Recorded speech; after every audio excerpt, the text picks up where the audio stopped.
All right, let's take one last look at your traffic and weather for a ride in on this Tuesday morning. Couple accidents to report, one at I-26 eastbound and Piney Grove, another one at Park Lane and O'Neill Court, one at Trotter and Garner's Ferry Road, and another one at Two Notch and Grampian Hills.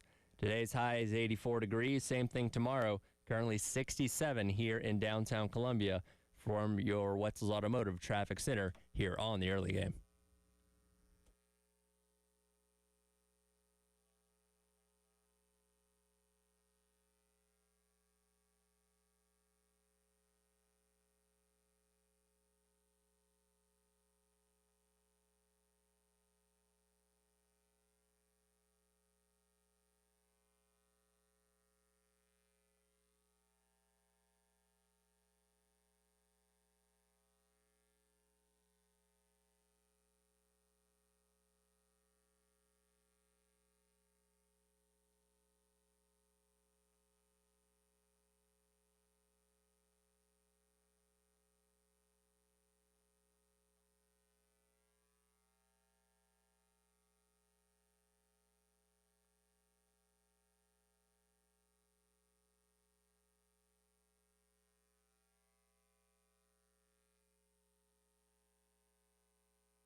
Nine o'clock on your Tuesday morning. Welcome in. It is the Extra Point. Tyler Head and Jack Belcher along with you once again here on the game. Finally getting things back to normal on a game week. Beamer will speak today at 1 o'clock as we slowly turn our sights ahead to LSU this upcoming weekend. We detailed Jack's adventure of going to Mobile, right? And then driving over to Baton Rouge this weekend. Is that the plan? That is the plan. We'll see how it goes, and I'll have a detailed report on Monday if it has any adventure to it. It's gonna be quite the journey. I heard Terry told me this, that Elijah is going there to cover things for us, and he's sticking around because apparently he's going to the Saints game on Sunday, so he's getting all he can out of the Baton Rouge / New Orleans trip, I guess. And I believe he's a Saints fan as well. He is a Saints fan. Sense. Yep. So yeah, they're playing the Patriots at. Well, I guess it'd be 3 o'clock on Sunday out there since they're in Central Time. So yeah, it'll be a good time for him, hopefully. Oh yeah. Well, I don't think you'll be able to swing that one, unfortunately, but you'll get to experience Death Valley at night, so that's cool. Yeah, that's the one. That's the one positive there. So. Well, we got plenty to get into when it comes to that game and Carolina getting back into the swing of things, coming off of the bye week. But we got to start things off with some interesting news about scheduling next year and going forward, which we'll get to here in just a second. But it is 9 o'clock, and as always, we've got to kick things off with our Sandstorm Pick-Me-Up. Time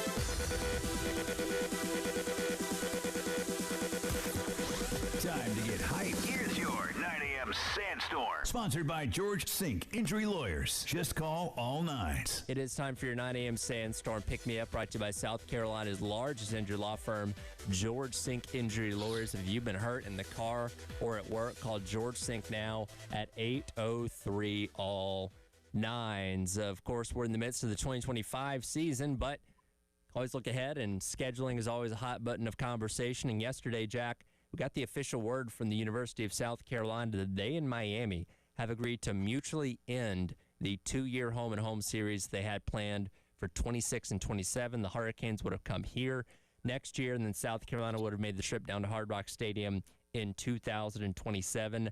I go back to when the 9-game conference schedule was announced right before the season started. We had a fear that games like this could be on the chopping block, and it's only one domino to fall, but there's a very good chance that more of them could fall after this for what Carolina had previously scheduled for the years to come. Yeah, this makes sense because you look at the schedule moving forward, like 2026, every year you're playing Clemson, right? So you have the 9 SEC games and you have Clemson. That is your guaranteed or required Power 4 non-conference opponent every single year. It's built in already, so you don't have to worry about with that. Other than that, I mean, you're always going to seemingly have a cupcake game. Next year, it's against Towson. 2027, you're facing Furman and you're facing App State. Personally, I think what they're going to end up doing is they're probably going to fill it with a smaller school, somebody who they can pay to come in, get that cool experience of playing it at an SEC stadium, maybe at night or whatever, and get your butt kicked, get your check, and move on. I think that's the direction that this is going. It just doesn't make sense in this day and age where if you have your 9 conference games, that's already tough enough. You schedule your 1 out of conference game against Clemson every year, and then don't schedule anything super tough beyond that, because if the rest of the SEC isn't going to do that, then why should South Carolina? That's kind of always been what Shane Beamer's message has been about that. Like, if everyone else is doing 11 Power 4 games, then he'll do it too. But if not, there's no reason to do it. Yeah, you don't want to put yourself in a situation where you're potentially hurting yourself by playing a tougher schedule. And we know the College Football Playoff Committee is supposed to put more emphasis on quality of opponent and give you a bigger benefit for beating those kind of teams and less of a penalty for losing to those kind of teams as opposed to playing FCS or Group of 5 teams and stuff like that. And again, we don't really know what that's going to look like until we go through this year's selection process with the 12-team college football playoff. So maybe that'll change the perception of how people look at this. But for the time being, and again, you would need to have plans set in place for 2026 before we get the final rankings coming out in December. I get why both sides, because again, on the other side of things, the ACC is going to 9 conference games as well, and they do require a Power 4 out-of-conference opponent, which this would have satisfied that for Miami, but it's not the same benefit on the other side for South Carolina, who would have been in the situation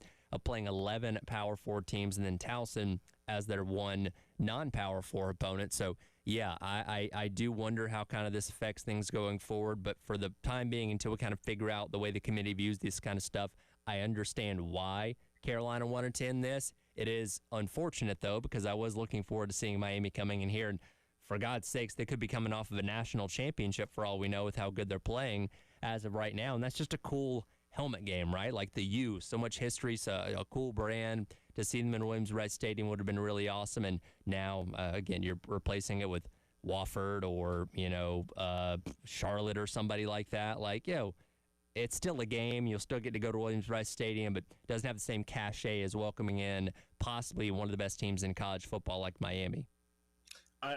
It does stink from that aspect of I like these you never really see Miami play South Carolina. Like have they ever played before? Not to my knowledge. Well, actually, yes. The Duck Commander Bowl in Shreveport, I think it was 10 years ago now. It was the first year, I think, after the 11 win seasons. So I think it was like 2014 going into 15, if I'm not mistaken. Let's see. They've actually played quite a bit. Okay, but the last time was, Independence Bowl 2014 season. But prior to that, it was back in the 80s. And then prior to that, the 60s. So it's been a long time since they've played each other consistently, at least. Yeah, and so that's kind of the thing is, like, it's a cool matchup because these teams hardly ever play. And I like it. I do. Like, I like seeing South Carolina play Virginia Tech this year. I like when they play North Carolina. Teams like that they don't always get to play besides Clemson, because we know that's a guarantee every single year. But again, why would you schedule tougher when not everyone else is going to do that? It just doesn't make much sense to South Carolina. And also, at the end of the day, let's say, you're on the verge of being a college football playoff team. Let's say you have, I don't know, let's say you finish 9-3, and one of those losses comes to Miami. Well, if you didn't schedule that game, if you unscheduled it and scheduled a random opponent, you're 10-2 and going to the playoff. I mean, you're going to get in if you have wins and you're an SEC team. So I see what South Carolina is doing. I will be very interested to see how they fill it. I'll be very interested to see if they cancel some of these other games and move forward. Like, you got North Carolina in 2028 and 2029. That's a home and home. 2030, you have NC State for a home and home in 2030 and 2031. It's not like those are the toughest teams right now, but I think you definitely could go ahead and cancel those. Because, again, Miami's an ACC team, so I mean, what's stopping South Carolina from only scheduling Clemson every single year as their non-conference Power Four, and then scheduling FCS and Group of Six teams the rest of the way? Well, I think you have the benefit of time with these others because, again, the Miami series would have been 26 and 27. You wouldn't have started the North Carolina home and home until 28 and 29. NC State is scheduled for 30 and 31. And, you know, you have this thing with Virginia Tech for 34 and 35. So you have a lot of time to figure these kind of things out. And typically, and we've seen this before, when you know, programs cancel series with other Power 4 schools, they can usually find a replacement from the SCS or G5 ranks pretty quickly. So I don't think you're like in a time crunch when it comes to these other ones. And I do think there's a wait and see period that, okay, if the committee is truly going to start valuing playing better quality competition out of conference, even if you lose those games, then it might be more advantageous to keep some of those ones down the line. But again, for the sake of how quickly 2026 is coming up on you and having to have a decision, you're erring on the side of caution here by saying, okay, we don't know how this is going to be viewed. Let's go ahead and cancel this. We're still going to play 10 Power 4 games, and, you know, the 10th being the one against Clemson, so we'll still be in a good spot. And if it proves that, hey, it's going to benefit us by playing North Carolina, NC State, Virginia Tech down the road, then okay, you can keep those games. But you were just on more of a time crunch in terms of the way it's scheduled with Miami, that you had to make a decision, and I understand why they decided to do it. Yeah. So so are we both kind of thinking Carolina, without knowing what it's going to look like next year, they're probably replacing that Miami game with a, like, maybe they bring SC State back for another year. I mean, I think that's the type of opponent they're going to be filling this with. Does it really matter? Like, and you can throw out SC State, Wofford, Furman. If you want to bump it up to the G5 ranks, like I said, you can go Charlotte, you can go East Carolina. You know, there's a lot of ways you can go with it, but it's a lesser than Power 4 opponent. And this is where it sucks, right? For fans, right? If you are a season ticket holder, and yes, you got a lot of good SEC teams that are going to be coming to town next year that you can look forward to, but man, that season opening game against a brand like Miami, that's exciting. That's something you really get juiced up for, and now you're essentially replacing that with an FCS team. It's like, all right, you know, that does knock some of the value out of it. Now, I don't think ticket prices are going to be going down anytime soon, but you at least would have gotten a high-value matchup out of conference against a team you don't typically see, and unfortunately, that's not the case anymore. It would have been cool. Like, again, like going to Miami in 2 years would have been really cool.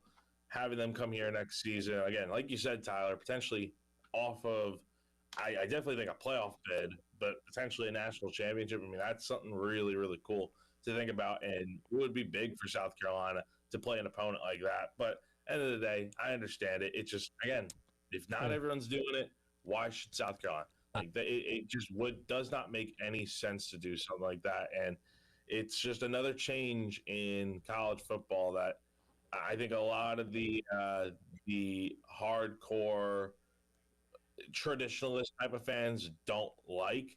I mean, but again, there's been so many changes over the last decade that it's like, it's nothing new at this point. It's stuff we've seen coming, and here it is now. Well, you got to look out for yourself, right? Like you're doing what's in the best interest of your program, try and get yourself into the college football playoff. And if playing one less Power 4 opponent, because you're not required to do so, allows you to get there easier, then that's obviously what you're going to do. And I'd be willing to bet that, you know, teams like South Carolina, Georgia, Florida, Kentucky, especially Kentucky, aren't going to go out of their way to schedule additional Power 4s outside of their built-in rivalry with, you know, the ACC, right? Like Georgia has some games coming up scheduled with Louisville and Florida State. I'm not going to be surprised if those go by the wayside because, hey, what benefit does that have for you to play those games when you're already playing non-conference games and your annual opponent from the ACC too?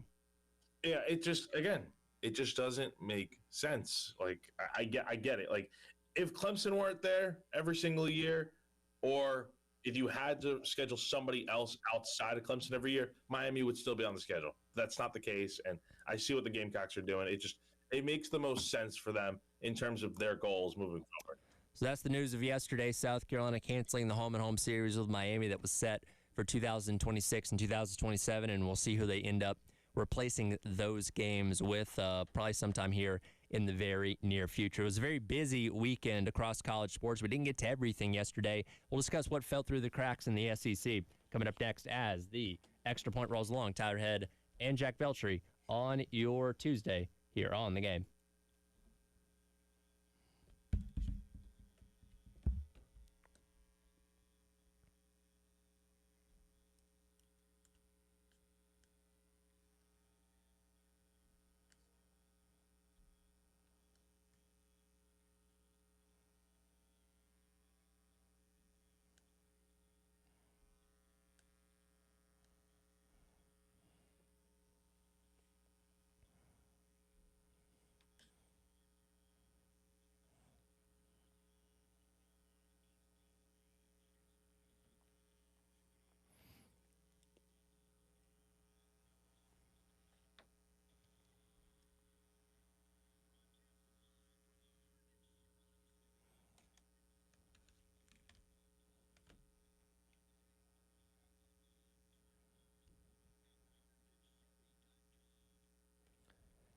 It's all right here for our friends over at Canty Foundation Specialist. I'm looking at my weather app right now, and I see rain going to be in the forecast over the next several days. And if you got an open crawl space in your home and a storm comes through, you might end up with some standing water underneath your home, which you absolutely do not want. I've told you about it plenty of times before. That can invite things like mold and mildew into your crawl space and create health issues for you and your family, because about half the air that you breathe in your home does come from that crawl space. You don't want to be breathing in that nasty, moldy, mildewy type of air.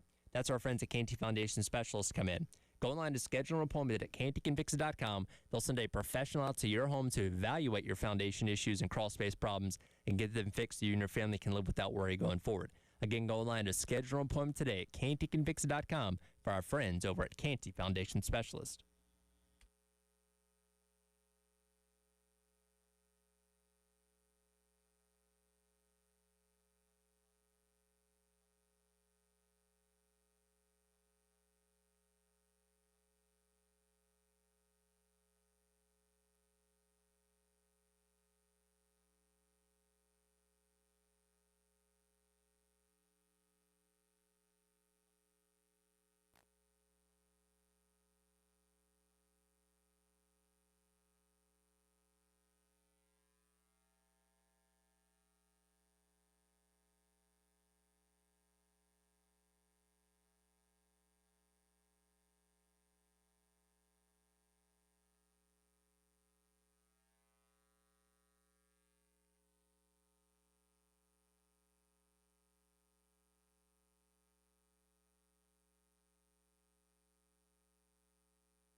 Welcome back in. It is the Extra Point. Tyler Head and Jack Felcher with you on your Tuesday here on the game. Reminder, today at 1 o'clock, Coach Beamer speaking once again as we get set for LSU this upcoming weekend. You'll be able to listen to that during the halftime show with myself and Bill Gunner. We had so much happen over the weekend. We didn't get a chance to get to everything. One thing we did talk about, though, quite a bit yesterday was obviously the Alabama-Vanderbilt game, and Ty Simpson maybe looking like one of the best quarterbacks in all of college football. And I didn't even ask you yesterday, do you have a submission for September Heisman, and would Ty Simpson have been that?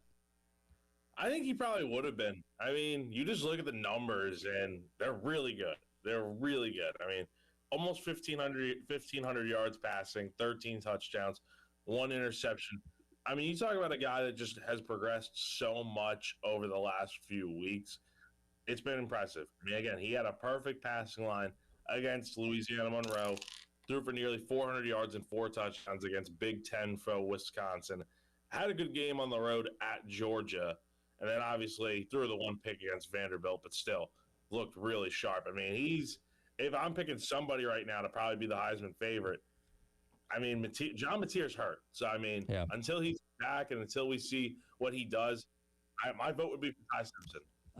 Joe Klatt on his podcast, or on the next round, on Fox Sports yesterday, lofted a lot of praise to Ty Simpson, and he said if Ty Simpson's name was Ty Manning, we would cancel the end of the season Heisman ceremony and just do it now. That's the best pure passing game in college football. Simpson's been the best quarterback in college football from a passing perspective, and it really got me thinking, like, is Ty Simpson what we all thought Arch Manning was going to be? Because let's go back to the summertime when we're talking about all these quarterbacks and new places in the SEC and all that kind of stuff, and we talked about, rightfully so, Ty Simpson had hung around Alabama for years, had never gotten the opportunity to go somewhere else. We didn't know how good he was going to be, and we thought, hey, if you haven't been able to break through and either get yourself to be the starter here or go somewhere else and be the starter right away, maybe you're not all that good. So if you took, like, Arch Manning's numbers through the first 5 games of the season that year and said, that's actually Ty Simpson, I think most people said, okay, that makes sense. If you're taking Ty Simpson's numbers and giving them an Arch Manning, people said, oh, yeah, that's exactly what we thought was going to happen. Like, it's almost like these guys reversed roles, and Ty Simpson is living the life that we thought Arch Manning was going to be living a month through the season. If you did a blind test with those numbers right there, Tyler, and people had no idea who was who, you would probably think Arch had the better numbers, but that's just not the case.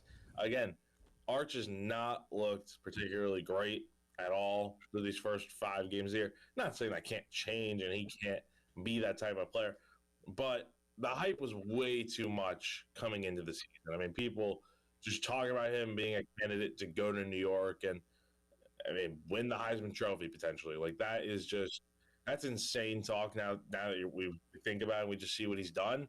And again, Ty Simpson has not gotten enough talk or praise for the job that he's done at Alabama. Again, if he had that last name, Manning, and he puts up these numbers, I mean, it would be like Zion Williamson levels of media attention, like when Zion was at Duke and nobody could stop talking about him his freshman year back in 2019. I mean, that's the type of levels I think this discussion would be at right now, but it's not. And what Ty Simpson does is continue to play well, and eventually the numbers will speak for themselves if they haven't already, and he'll be one of those guys. As long as he continues to play at this rate, he'll probably be in New York, I would imagine. He got a really good shot at it, and he's playing football extremely well right now. We'll see how the rest of the season continues to unfold. Other things we didn't get a chance to get to yesterday from over the weekend, Texas A&M dominates Mississippi State 31-9 on Saturday out there in College Station. You want to hear a wild stat about Texas A&M right now? What's that? In their last 2 games, they have only given up 1 of 23 third down conversions to their opponents. It's impressive. That's how you win football games. You get stops on third down.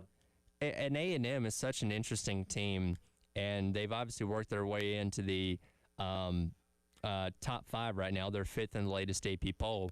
And I've said this before, I think we're all waiting on the other shoe to drop. Like, okay, where's that inevitable letdown where they lose like 3 out of 4 games and end up being 8-4 like they always are at some point during the year? Because that's just kind of been the identity of Texas A&M since they've come in the conference. I will say this, they look the best they have to start the year than they have in quite a while. Now, again, Carolina's got to go to College Station coming up in November. We don't know what they're going to be by then, but they look every bit of being the number 5 team in the country as of right now, and I'm interested to see if they can keep that going. I think they're gonna at least be undefeated through these next 2 games. You get Florida coming up. I know Florida's coming off a big win, but I'm still not bought into what Florida is. I mean, they're far. If anything, that game against Texas last week kind of showed me that like they're going to be inconsistent at best right now until they start winning more of these games. Then you go to Arkansas. I think that's another game you probably should win considering their situation. Here's the real test: it's at Arkansas, at LSU, and then at Missouri before South Carolina comes to town. I mean, like you said, Tyler, I'm not bought into A&M yet. For as good as they've been playing, I can't fully buy into them yet, just because this happens every year where they start the season out relatively good in some cases, and then it just all kind of crumbles and falls apart mid-year. I think they're going to be 7-0 after the Arkansas game, but from LSU, Missouri, and then they got to go to Texas at the end of the year. I'm not sure. I still think this is probably at least a 9-win team, but I could definitely see a way in which they get to 10-2, 11-1. They should get there, but history tells us that they've never been to the SEC championship because they've always faltered at one point or another. Well, why can't they do it again this year? We'll see. They've gotten off to a good start. Again, the number 5 team in the country right now, sitting at 5-0. Elsewhere, a lot of teams were on byes this weekend. Oklahoma defeats Kent State 44-0. Michael Hawkins Jr. in his first start this season ends up having 4 total touchdowns. That doesn't really tell us a whole lot. We'll see what happens this weekend against Texas.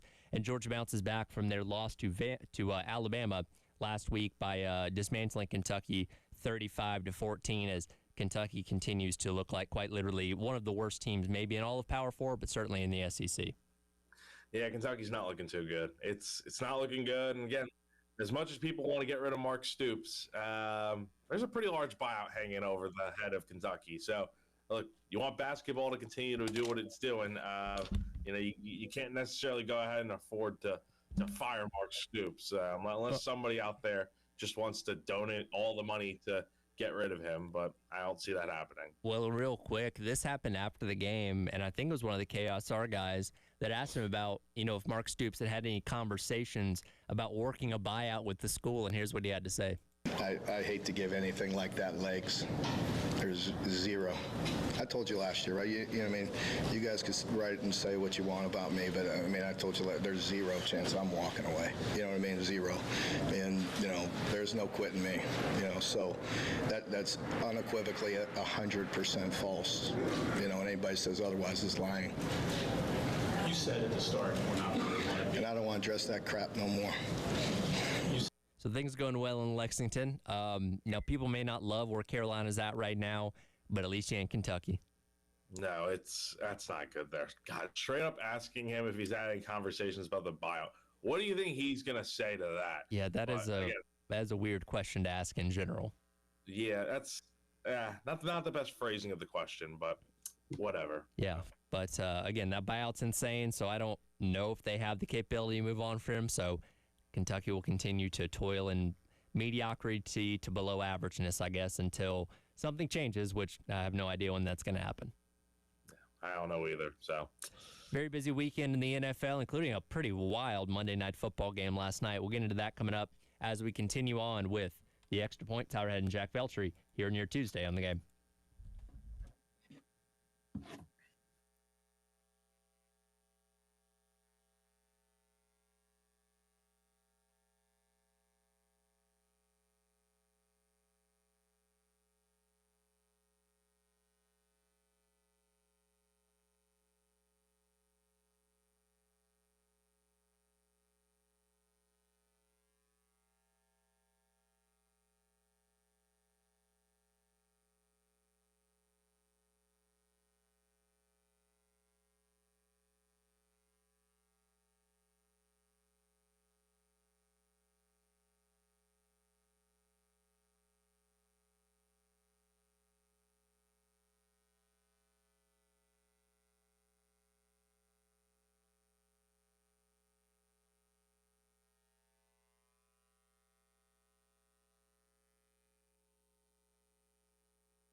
First and goal with 30 seconds left. Now Lawrence goes down, has to get up, breaks the tackle, touchdown Jacksonville.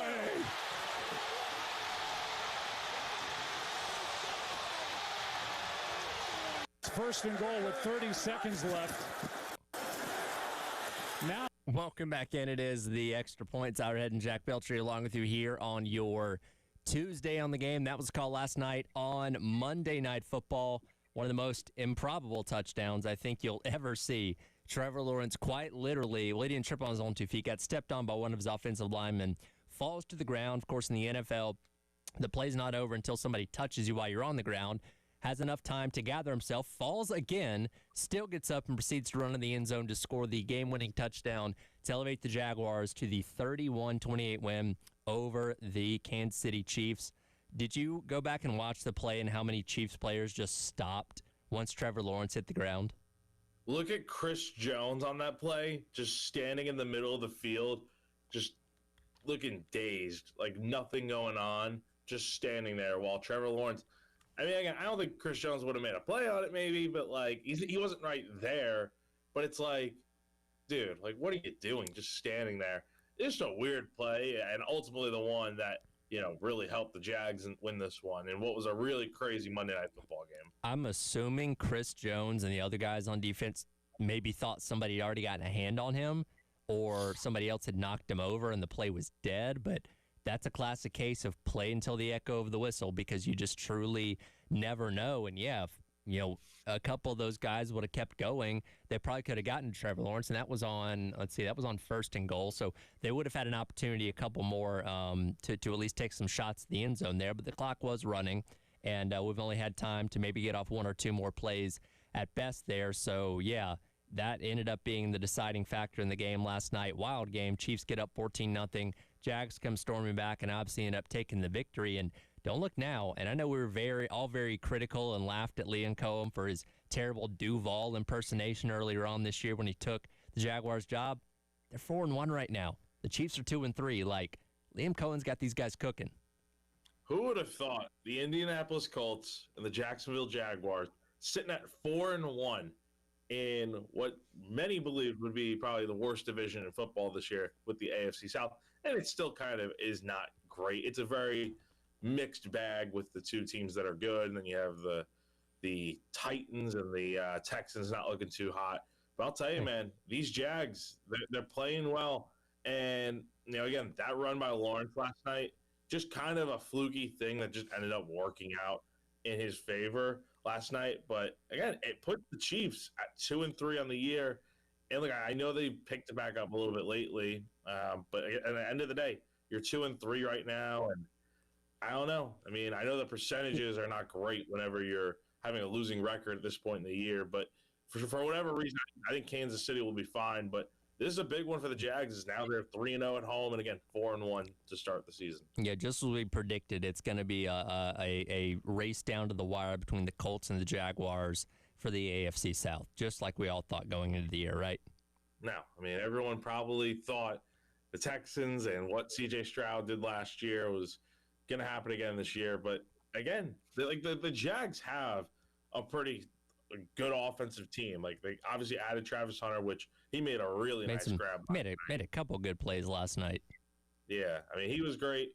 I mean, if Trevor Lawrence plays up to kind of his potential of what we all thought he could. I mean, last night was kind of indicative of that.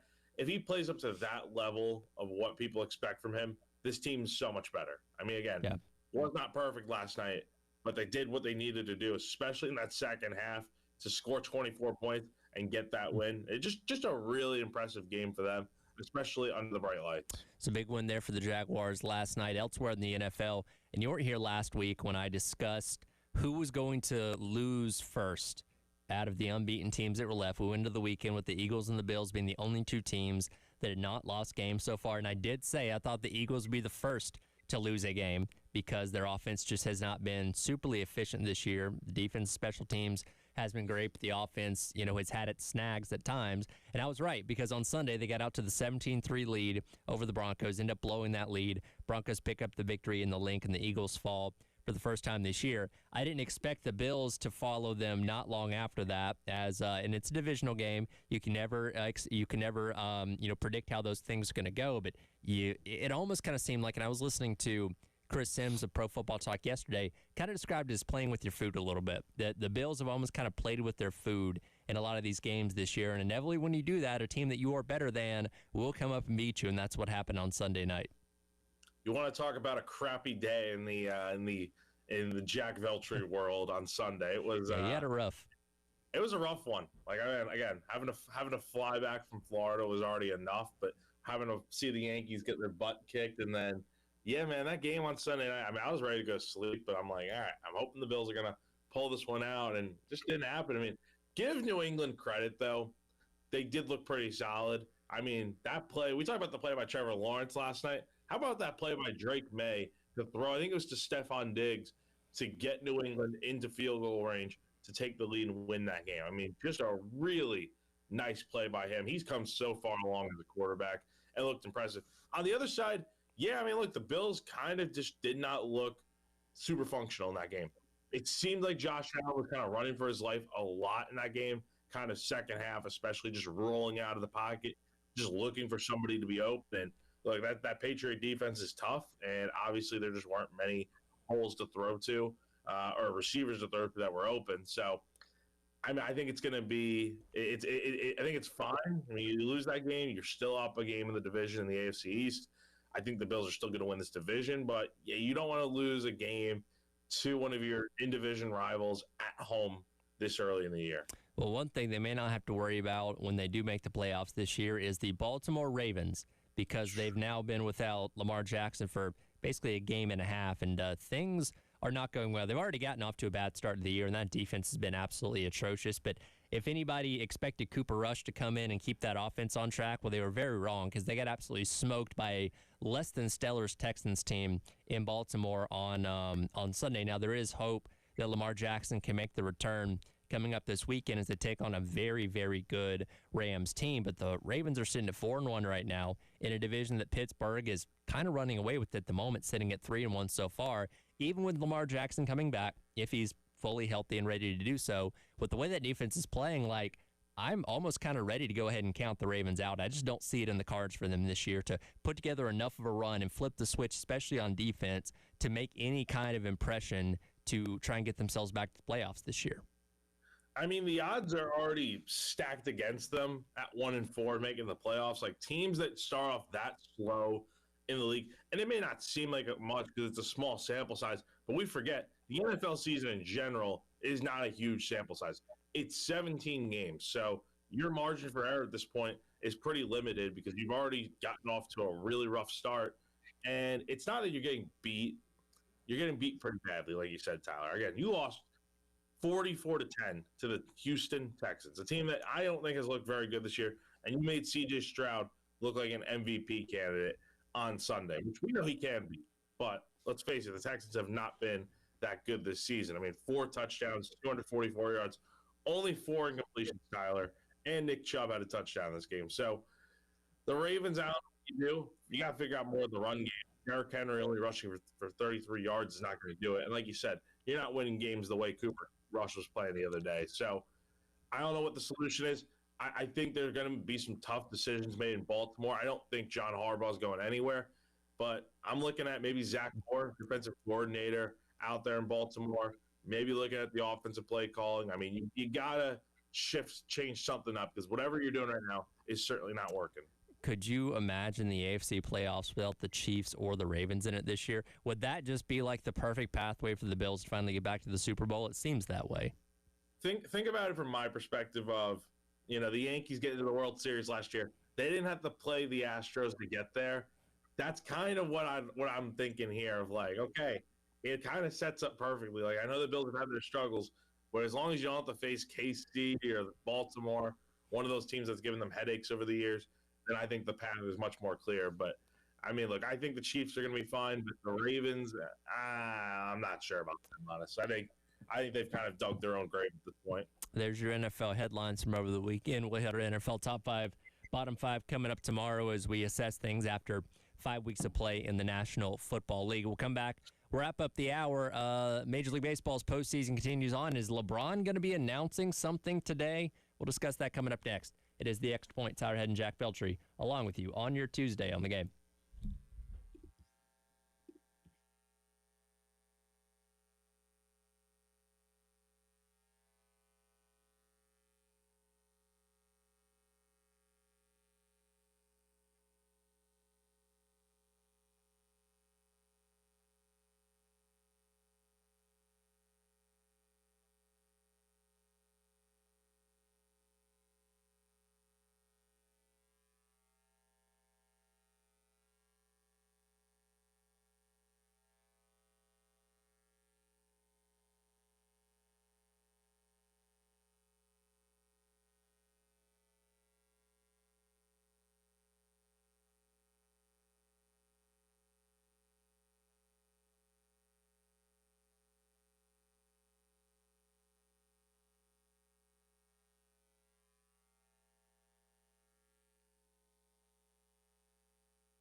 Welcome back in. It is the Extra Point. Tyler Head and Jack Belcher along with you, wrapping up hour number 1 on your Tuesday here on The Game. Of course, we're in the midst of football season. Baseball's in its postseason, but basketball only a few weeks away from tipping off in the NBA. And yesterday, the Twitter world was in a blaze when one LeBron James put out a tweet that said the decision of all decisions, October 7th, that is today, 12 p.m. Eastern Time, hashtag the second decision. And we see a clip of him sitting down with some guy that I don't know in a gym where something is going to be announced today at 12 o'clock. Initially, when you see this, you think, oh my God, is LeBron actually going to announce his retirement? Though many people are skeptical this is just some kind of elaborate ad for like Amazon or Chipotle or something, and he's going to be like, I choose chicken over beef or something like that. Yeah, I mean, Prime Day started today, so it wouldn't shock me if this corresponded. Let's be honest. Let's be honest with ourselves. Do you really think this is how LeBron James would announce that he's going to retire? Like, well, to me, and it's not like an immediate retirement. To me, if he were doing this today, it sets up for a farewell tour. Because I've always said LeBron, and it always makes me laugh at the end of seasons when LeBron's like, maybe I won't play next year. Like, no, LeBron is going to get a farewell tour. He's going to get a standing ovation in every city. He's going to get keys to the city. They're going to name arenas after him. He's going to make sure everybody loves him on the way out in his final year. And, this would set up for that if they did want to do that today, where he can say, all right, this is my final year. That way, every Lakers game, the tickets cost $20,000 to attend, and every, away venue he goes to gives him the love and praise that he so desires. And I'm glad you brought the ticket prices up, because the prices for the final home game of the Lakers season against the Jazz on April 12th, they have shot up in price. I believe I saw they were $85 a ticket, originally at the lowest. But right now, $631 is the lowest get-in price ticket for, actually it's $681 for the lowest nosebleed ticket, one ticket for the Jazz Lakers on April 12th. And again, this is all without knowing if LeBron is even actually retiring or not. I don't see that being the case. Not right now, at least. Again, he's in really good shape as always. He's playing really well, obviously.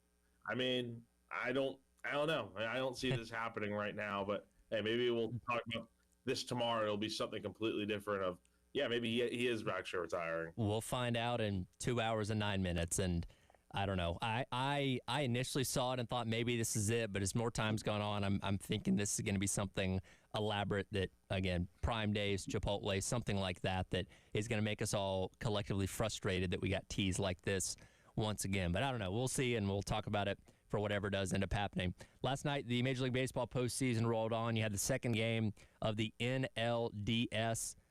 First game, pretty good back and forth there between the Dodgers and the Phillies. The Dodgers were able to pick up the 4-3 win to move to 2-0, and in the series so far, nearly blew the lead there. Castellanos getting a pretty clutch hit there in the bottom of the ninth to make it a one-run game. It ends up getting thrown out at third base, and the Phillies come up one run short as they dropped 0-2 in the series.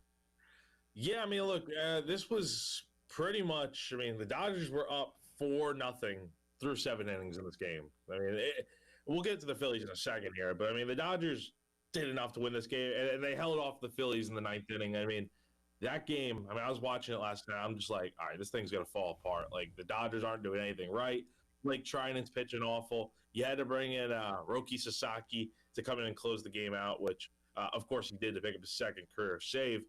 But, it was almost pretty bad there for a minute. Now, the Phillies, on the other hand, talk about disappointments. Not just the fact they're at home to start the series, but the fact that the Dodgers came into Philly and won 2 straight games. They have the home field advantage now the next 2 games. All they got to do is win one of the next 2, and they're advancing to the NLCS. And yes, it's the Dodgers, but this Phillies team is really good. You talk about star power pretty much everywhere. They're the equivalent. They're the National League version of what the New York Yankees are in the American League, where they have all these high expectations every single year, all this talent, yet where does it lead them? To early exits in the playoffs. So I think the Phillies are pretty much all but done. The Dodgers are a pretty good home team, but Yeah, crazier things have happened, and teams have come back from 0-2 before. It is certainly trending in the way of the Dodgers right now as that series heads to L.A. for game number 3. Elsewhere, the late game last night, you had Milwaukee jump out to a 2-0 advantage on the Chicago Cubs 7-3. You had Chicago start things off with Seiya Suzuki hitting the 3-1 homer on the top of the first inning there. Milwaukee would then answer with a 3-1 homer of their own with Andrew Vaughn in the bottom of the third, and then Chicago couldn't muster much offensively for the rest of the game, only getting 2 hits, and the Brewers would continue to hit home runs as the night would go on to, again, pull out that 7-3 win as that series will now make its way to Chicago, though the Cubs are in the 0-2 hole. Yeah, I mean, you have 3 homers last night from the Brewers. I mean, William Contreras homered last night. Jackson Churio also homered. This Brewers team's good. They are good. I mean, there's nothing more to say about that. You did not get a good start on the mound for the Cubs. I mean, they were up. As soon as the Phillies game ended, it's funny, it cut straight to Seiya Suzuki, rounding third bases. He hit his 3-run homer in the first, and then as soon as Andrew Vaughn tied the game, I mean, in the bottom of the inning, I'm just like, yeah, I think the Brewers might be able to get this one. So you head back home to Chicago now in an 0-2 hole. I don't know. I mean, I think the Brewers are probably moving on, but you could probably say the same thing about the Dodgers. But we'll see, man. It's been an interesting start to the postseason for 2 teams that I think are pretty good, just not playing well to start the postseason. ALCS goes to game number 3 coming up tonight. You got Seattle and Detroit, which has been the most fun series so far. First pitch at 4:08, and then your Yankees trying to get something to happen as they're down 0-2, taking on Toronto tonight at 8 o'clock on FS1. Yeah, I'm hoping tomorrow when we're in here talking, we're talking about the Yankees staying alive, but we'll see, man. Hopefully we're not talking about their season being over. Well, now we're down 1 more hour to go. We'll continue on with the Extra Point and get into the Garnet Trust Hour presented by Krantz Cooling and Heating coming up next here on your Tuesday on the Game.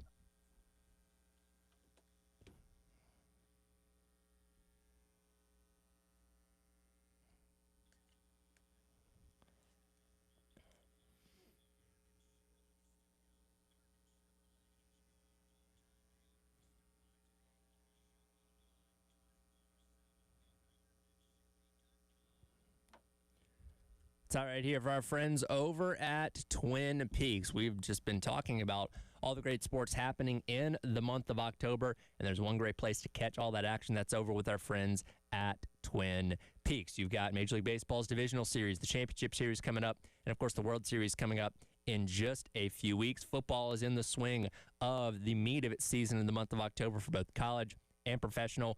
NHL quite literally starting today. You can go down to Twin Peaks and check that out. And then NBA getting rolling coming up later on in the month. And again, no matter what sport you want to watch, no matter what day of the week it is, get down there, park yourself in front of one of those mini TVs that they have, order yourself some food, grab one of those 29-degree draft beers, and take in all the great action and atmosphere with our friends over at Twin Peaks, your best sports destination, no matter what you want to watch with our friends over at Twin Peaks.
And welcome back in. It is the Garnet Trust Hour presented by Krantz Cooling and Heating. Tyler Head, Jack Beltry, Chris Clark hanging out with you here on your Tuesday on the game.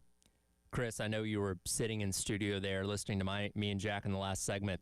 Do you think LeBron is retiring today, or is this an elaborate commercial for Amazon or this something? This has to be a commercial, right? You think so? When I will admit, when I first saw it, I was like, oh. Well, that's what it's supposed to make you think, right? It's like, right. Oh, man, here it comes. I mean, it worked. Sure. It was good.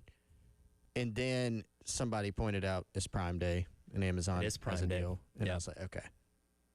I don't know. Jack, I heard you say Jack's still here, right? He's still here. Okay, yes. Just making sure he didn't drop off on us. Jack Tavius is still with us. Hello, Jack. You got my wheels turning, though. It's like when LeBron does retire, at some point he'll have to retire. Sure. I mean, what is he now, 40, 41? I think he turns 41 in December, I think. What he's done is insane. And this is to say nothing of the whole, Jordan, LeBron, whatever, Kobe debate. The fact that he's even played in the league this long is insane. At a high level the whole time. And at a high level, right? If you were a journeyman that's played that long, that would be insane. Like Al Horford, right? Sure. He's played a long, long time, too. LeBron has been around a long time playing at that high of a level. At some point, he'll announce his retirement. How will he do it? I kind of, in one way, I'm with you, Jack. I don't think it'll be this way. But also, you think back to the first decision and how he handled that. You think about how he handled, I can't remember which one. One of the times when he switched teams. One of the times. Yeah. He gave it to like a somewhat random, like I think Sports Illustrated reporter. Mm-hmm. Will he just do that? Will he just post something on Instagram on Taco Tuesday? Maybe. I mean, his favorite day of the week. I don't know. I mean, it has to happen at some point, but I don't think it's now. And one thing people have pointed out is like, well, if LeBron was retiring, wouldn't Shams have already said something about it? Because, like, again, he gets the news before anybody does. He does, but the LeBron kind of dynamic is very interesting. I remember, and this is getting really granular and kind of sports media dorky. So we all remember Woj, right? Yes, of course. Before he retired, which was a seismic event in sports reporting. Hung up his cell phone. Hung up the cell phone. And Woj, very polarizing figure in sports media, but he got lots of scoops, obviously. But there's been a lot written that Woj had a very hard time getting into LeBron's camp. Yep. And he had a hard time. Even he had a very hard time like tracking the movements and I remember before LeBron ended up signing with the Heat, when he left the Cavs first time, it was like Woj was just putting out stuff that ended up being just not really right, you know? And so does Shams have a greater connection there? I don't know, but LeBron has kind of his circle. It wouldn't surprise me if it pops up and, Bill Smith, some random reporter that he likes, right, gets the scoop. I guess it's not going to be Windhorst anymore. No, well, they're best friends. Wendy. I thought it would have been Brian Windhorst just because of the connection.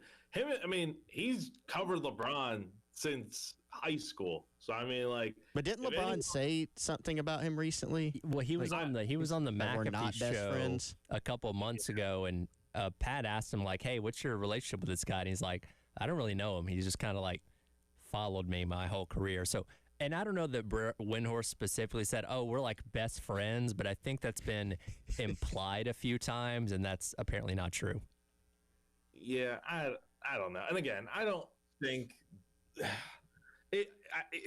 I'd be shocked if LeBron kind of just rode off into the sunset, kind of like a few weeks before the final game of the year. He's like, yeah, I'm just going to go ahead and retire. Like, I think what you said last segment, Tyler, like where we get a whole farewell tour, I think that's really the only way to do it, not just for LeBron's ego and stuff, but I think also for the basketball fans out there that, he only comes to Charlotte once a year. Yep. I mean, people are going to see him play that final game.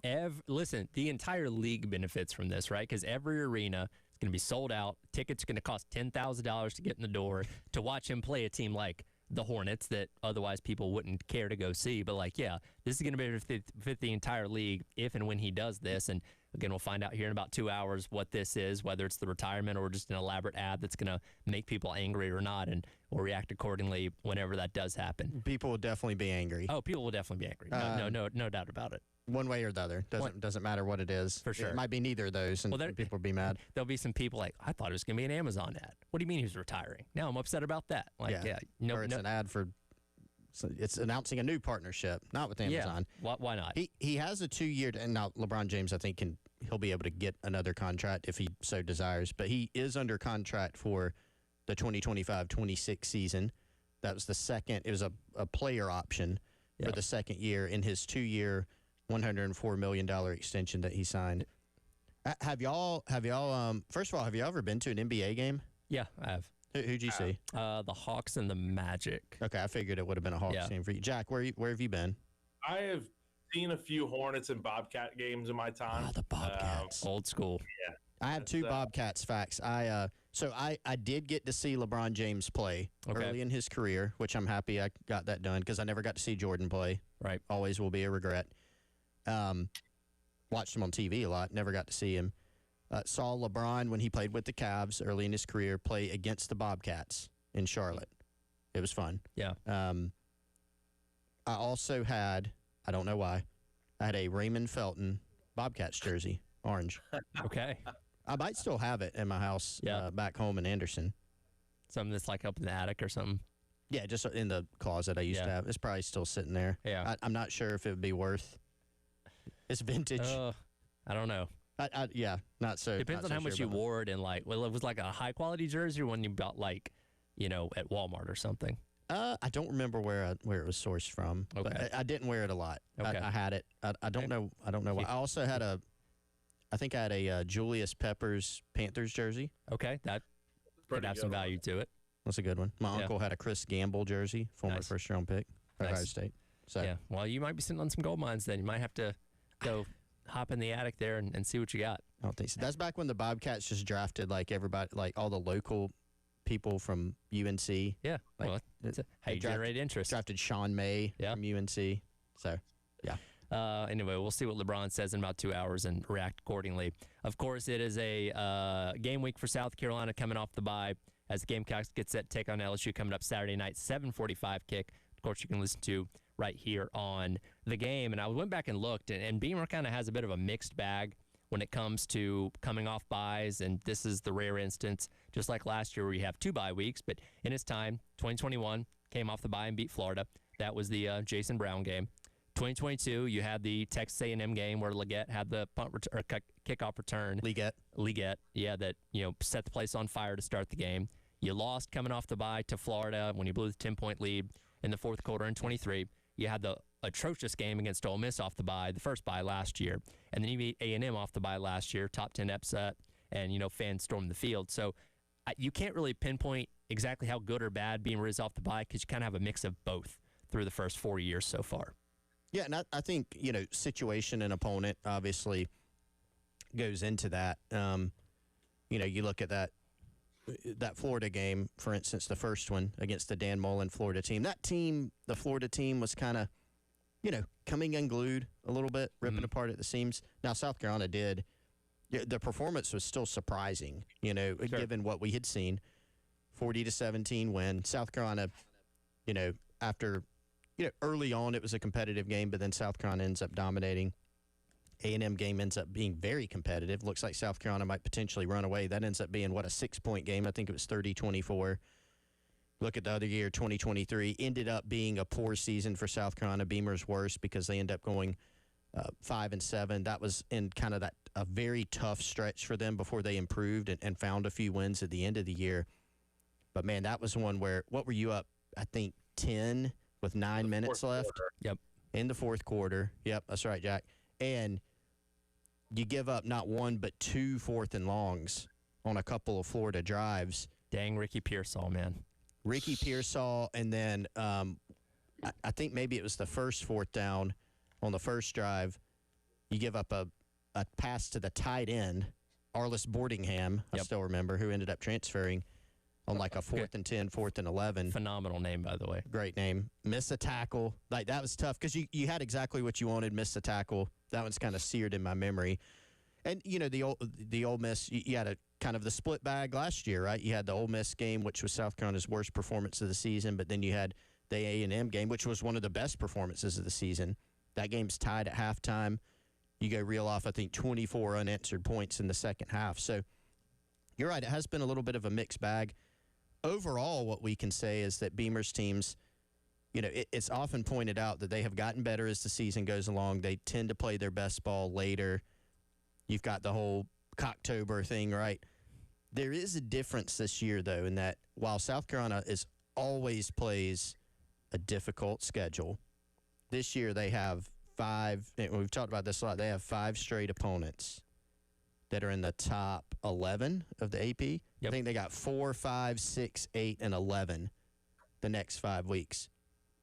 So when you think about Steve Sarkisian's comments the other day, wow, I'd like to see any of the other 135 teams in the NCAA go at Ohio State and at Florida and see how they do. The Ohio State point's well taken. Florida's still a pretty good team, especially defensively, and they played very well the other day.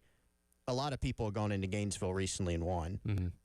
But to me, you know, Shane Beamer, I don't know if maybe he'll be asked about that, but, man, I mean, look, I challenge you to find a tougher stretch than that among any of the other 135 teams. Now, some of them are at home. Sure. But you're playing 5 top 11 teams in the next few weeks. And, Jack, we knew this before the season even started. This back half, 7 games, and we thought Clemson was obviously going to be tougher than they look as of right now, was going to be the biggest challenge. And, yeah, just specifically these next top 5 games are a murderer's row where, again, you'd love to still say, hey, they're in the playoff conversation if they win this out, but you're at the very least trying to get yourself in position to at least make a bowl game, which right now is not a guarantee. This is why it was so important early in the year to try and go 4-1 or 5-0 like many of us thought they would, because the schedule was much easier at the beginning of the season. It hasn't proven to be that case. I mean, you're 3-2 after the bye week, and now your margin for error is basically 0 if you want to make the college football playoff. But I think more realistically, like you said, Tyler, you're looking at a bowl game of some sort. And to do that, I mean, you look at Coastal Carolina, you look at Clemson end of the year. You could win those games for sure, but you got to find, you know, another win somewhere along the way here. And I think South Carolina will probably find a way into 1 or 2 wins over these next 5 games. But there's no doubt it's brutal, and they've got the work cut out for them, especially with this LSU team at night this weekend. And Beamer talks today at 1 o'clock, and he'll give a scouting report on LSU ahead of Saturday night's matchup there in Baton Rouge. We'll see if we can figure out how to power rank teams in the SEC through the first month of the season, because this conference seems pretty darn wide open as of right now. Real quick, want to give a shout-out to my buddy Philip from back home who weighed in on the live stream. He says LeBron is announcing his retirement this year. That's what he's going to go with. Okay. He thinks it's going to be a retirement announcement. By the way, Philip, the officiant at my wedding as well. So shout out Philip. His nickname's Clutch Man, so shout out to Clutch Man. Did you give him that nickname? I actually did give him that nickname. Wow. It's a long story, but goes back to our days in college. So shout out to Philip. He's going with LeBron retiring. Safe for work story? It is safe for work story. It's more funny than anything else, but it's not something I can get in the next 60 seconds here on radio. So shout out to Philip. Thanks for watching. And, of course, everybody checking us out on the live stream there. We'll dive into the SEC Power Rankings coming up next as the Garnet Trust Hour presented by Krant Schooling Heating roll along here on your Tuesday on the Game.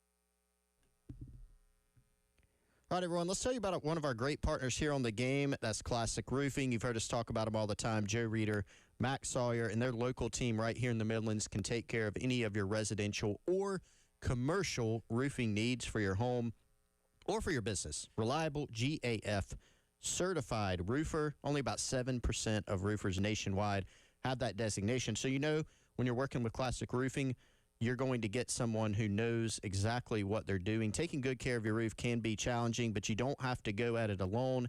Classic Roofing has years of experience with quality craftsmanship and customer service that's simply unmatched by the other guys. For more information or to get a quote, free estimate, go to classicroofingsc.com. You can even visualize your roof and how it will look through their GAF virtual design tool, 803-590-7870, or go over to classicroofing.com.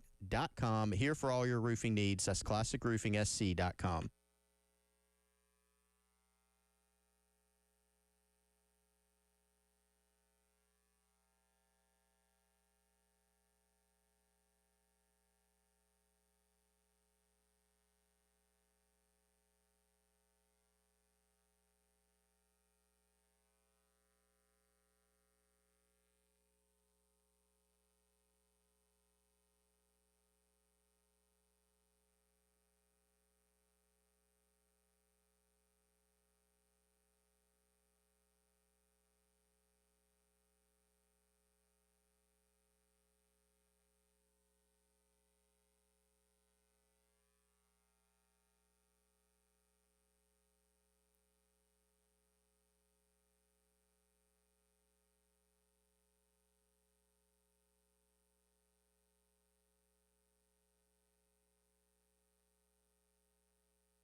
Welcome back in. It is the Garnet Trust Hour presented by Krantz Cooling and Heating.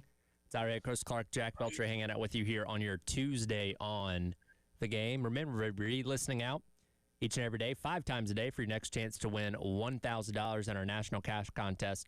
When you hear the keyword, just text it to 95819 for your chance to win that $1,000. All right, now that we are officially a month into the season, and pretty much everybody's played at least a couple of conference games so far, it's time to power rank the SEC 1 to 16. It's going to take us a minute, so we'll probably stretch this over the next 2 segments. But where do we think teams are 1 to 16 in the conference after seeing basically for all teams 5 games worth of sample size so far? So I feel like if I ask the question of who's the best team in the SEC, we could realistically all come up with 3 different answers, with all very possible. If you're going off rankings, Ole Miss is the highest, based at number 4 in the AP poll. Behind them, Texas A&M at number 5, Oklahoma at number 6, Alabama at number 8. You could realistically make a case for all 4 of those teams as being the best in the SEC as of right now, even with Alabama already having one loss to Florida State because of how well they're playing. Who do we think's number 1 right now in the SEC? Can I ask you a question first? Sure. Either of you. So you mentioned Oklahoma because of their ranking, and they're 5-0. They're 1-0 in the conference. Do you put Missouri in there as an option because they're also 5-0? True.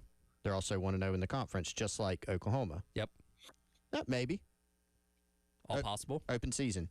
I think you got to go with Ole Miss right now because not only are they 5-0, but they are 3-0 in the conference, which is the most conference wins. Mm-hmm.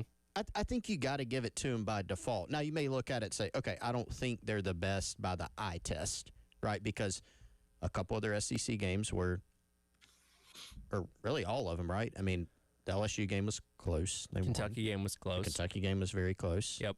Who was their other one? Off the top of my head, I can't even. It was also close. Who else did they play in conference? Who else did they play? Hold on.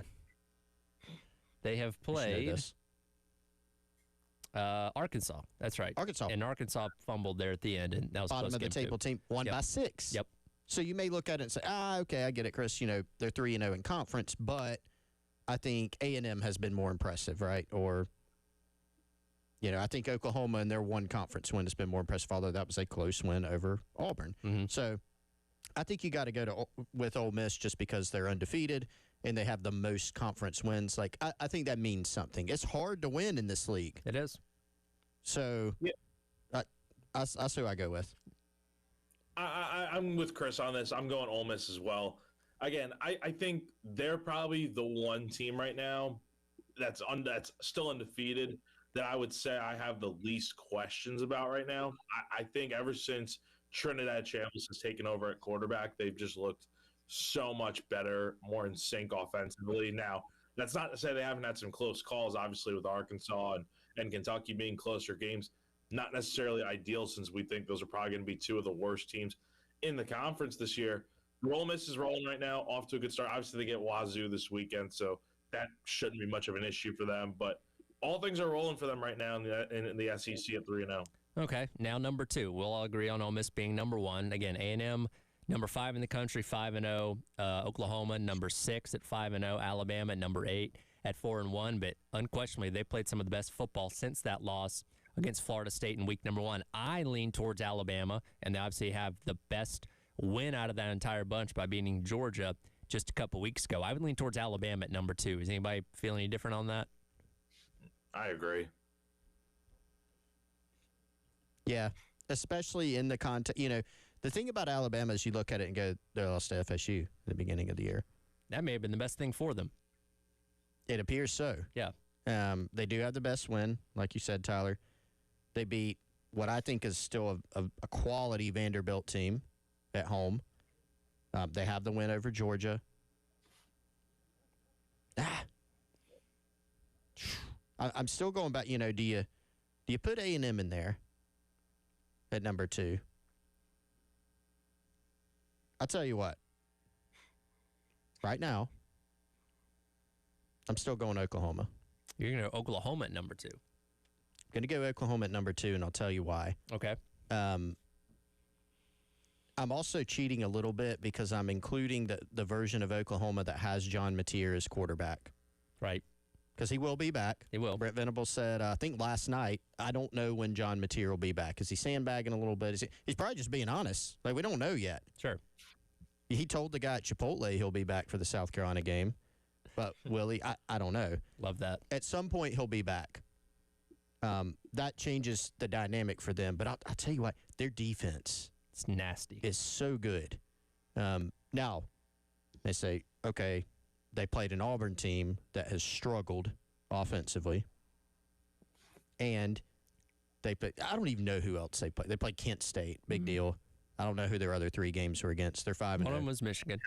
Okay, yes, Michigan. Not a juggernaut offensively, but solid. Good team. Good team. Yeah. Defensively, they are first in the league and in the country in a bunch of categories, and they're top 2 in a bunch of others, and they're top 5 in like the others. Mm-hmm. So when you have a defense that's that good and an offense that's not only not inept this year, but they're actually good. Sure. When they have Mateer, especially, I'm going Oklahoma. Okay.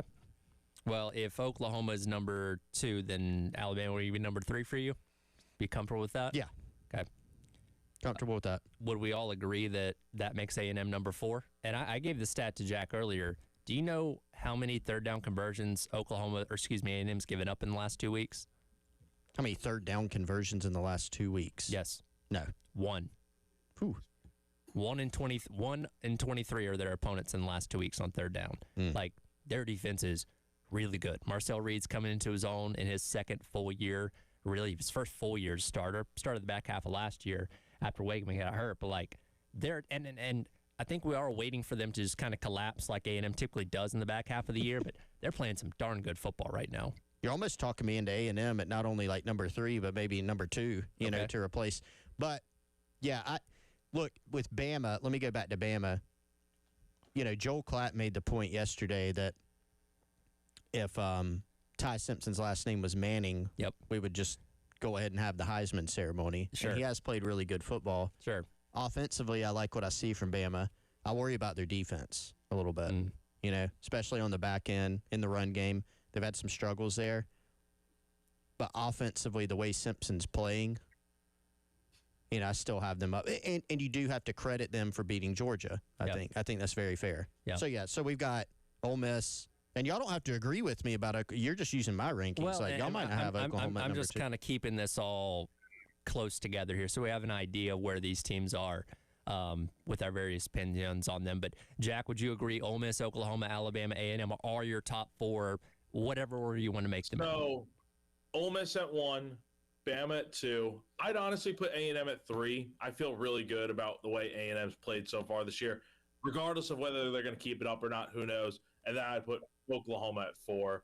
Again, Oklahoma's look great, but I think A&M's probably looks slightly better so far this year, just because I think they had the better non-conference win as well. So we can agree all 4 of those teams are our top 4 in some form or fashion, right? Yes. Feel comfortable with that? We'll try and figure out the rest of the conferences.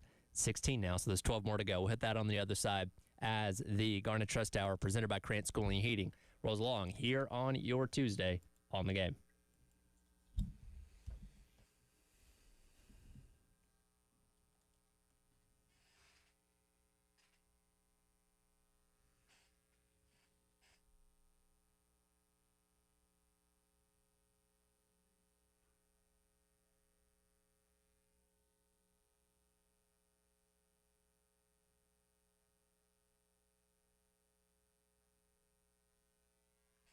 All right, everyone, let's tell you about our friends over at Krantz Cooling and Heating. Since 1983, the Krantz family and their great team has been serving residential and commercial HVAC needs for people, of course, all around the Midlands. Go check them out, KrantzCooling.com, Krantz, cooling with a K, KrantzCooling.com. Give them a call at 803-672-3224, 0% APR for 60 months. On qualifying equipment, you can go to their website, check out their Google reviews, schedule an appointment, even text them directly from their website. They do installations, repairs, maintenance. You can be a part of the Krantz Club where you can make sure that you have regular checkups and maintenance on your HVAC systems throughout the year so that you can see problems before they happen, and if there are any issues, they, of course, can take care of it for you. Shout out to Justin Krantz, their general manager. They do a great job. I've trusted them. So has Wes. We recommend them to everyone. KrantzCooling.com.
Welcome back in. It is the Garden Trust Hour presented by Krantz Cooling and Heating. Tyler Red, Chris Clark, Jack Veltry, along with you here on your Tuesday, trying to power rank all the teams in the SEC. And there's a lot of them that are ranked in the top 25 as of right now. And we agreed that in some form or fashion, Ole Miss, A&M, Alabama, and Oklahoma occupy the top 4. Now we get into the next set of teams. And again, Missouri's still undefeated in the conference.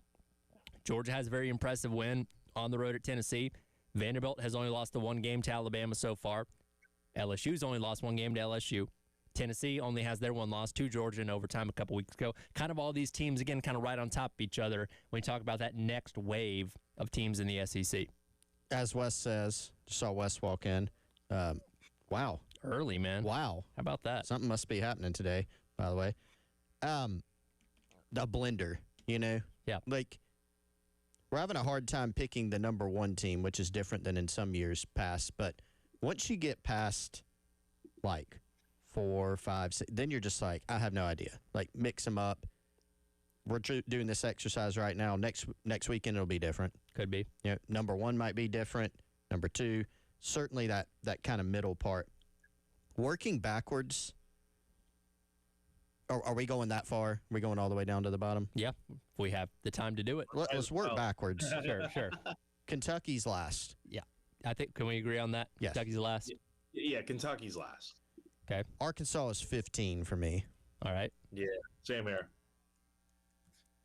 Mississippi State is not a team anybody wants to play, but they're 14 for me. Okay. They had the ranked win early in the year against Arizona State, non-con.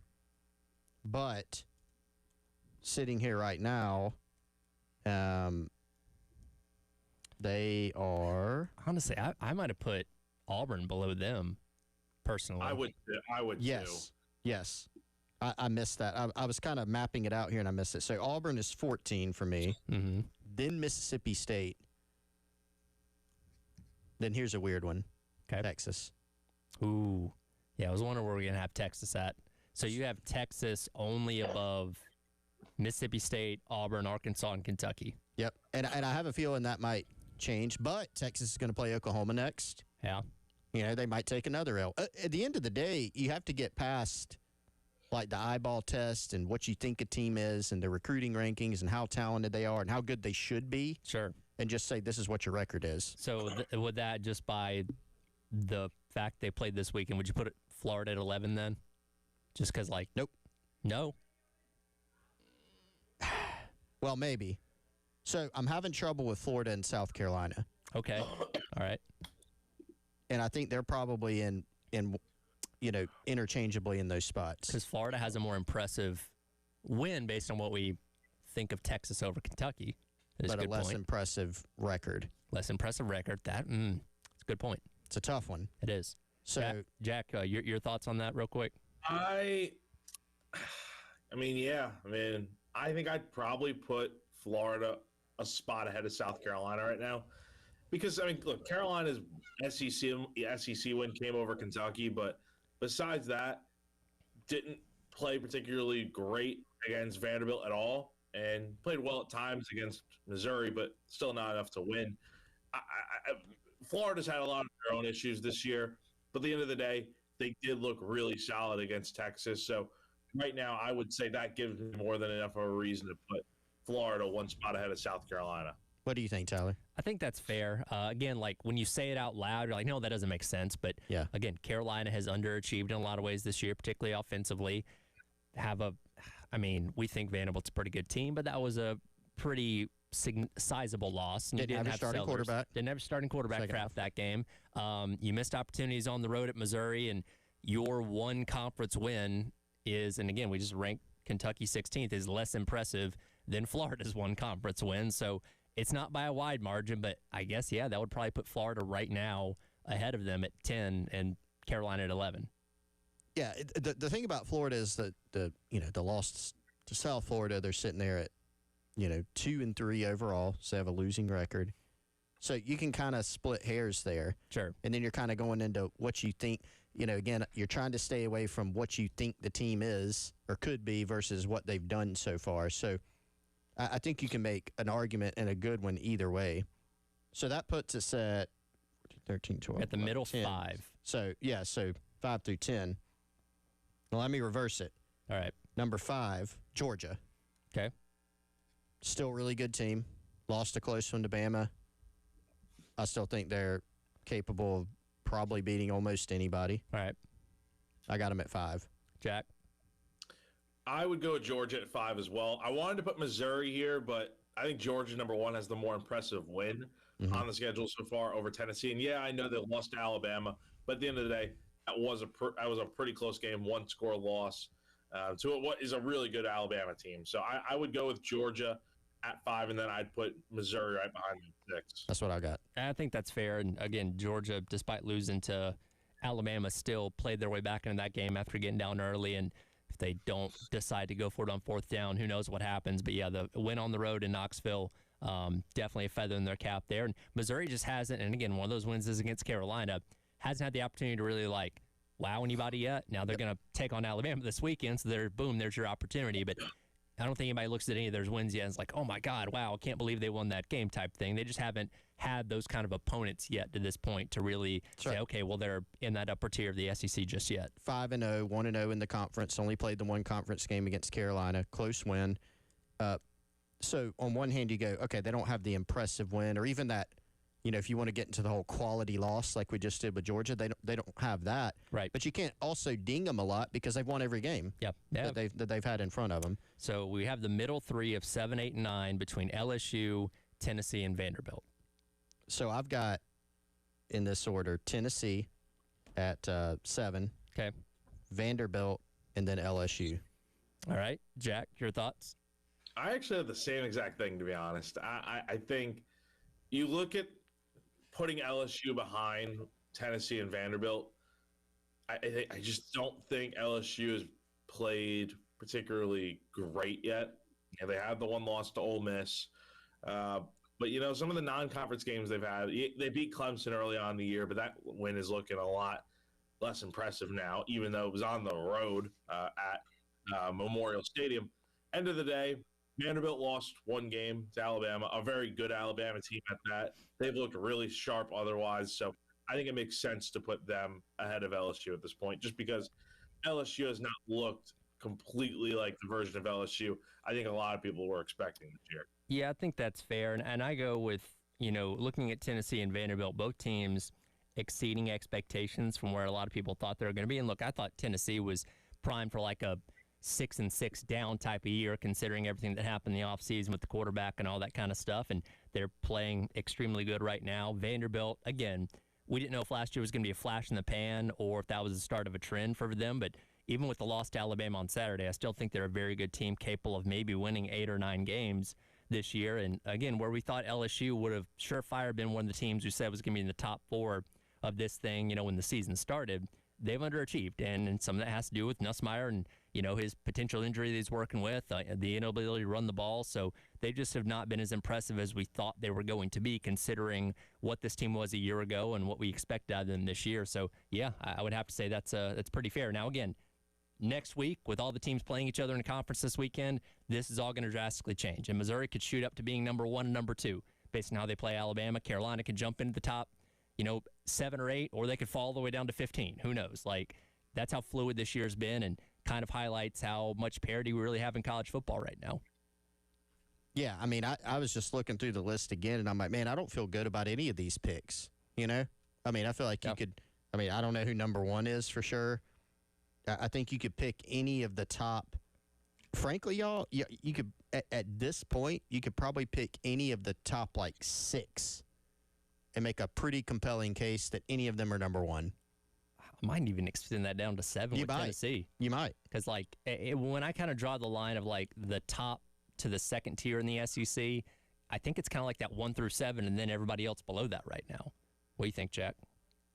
It's just, again, I feel like we have a good enough sample size to make up, who the best teams in this conference are and who isn't.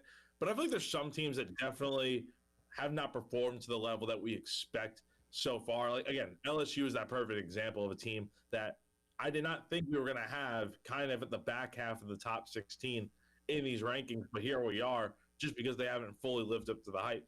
I feel like kind of if we do this again in future weeks, I feel like we're going to see a lot more shakeup. I mean, again, like Chris said, I just don't feel great about having a team like Ole Miss and Texas A&M take up the top three just because we see what they do year over year, where they kind of have that bump in the road where things kind of fall apart and it ruins their season.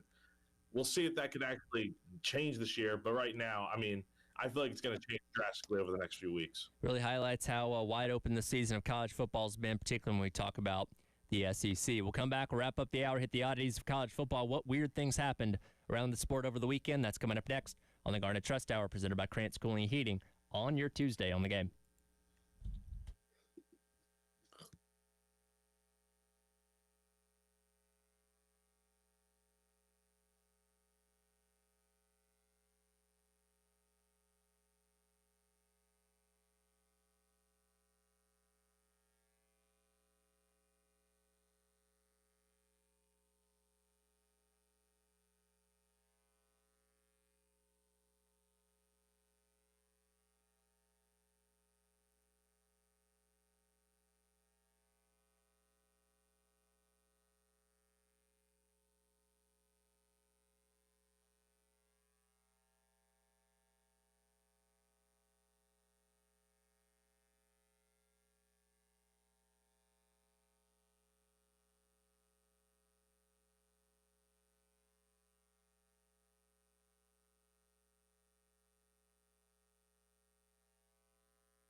Welcome back in. It is the Garnet Trust Hour, presented by Krantz Cooling and Heating.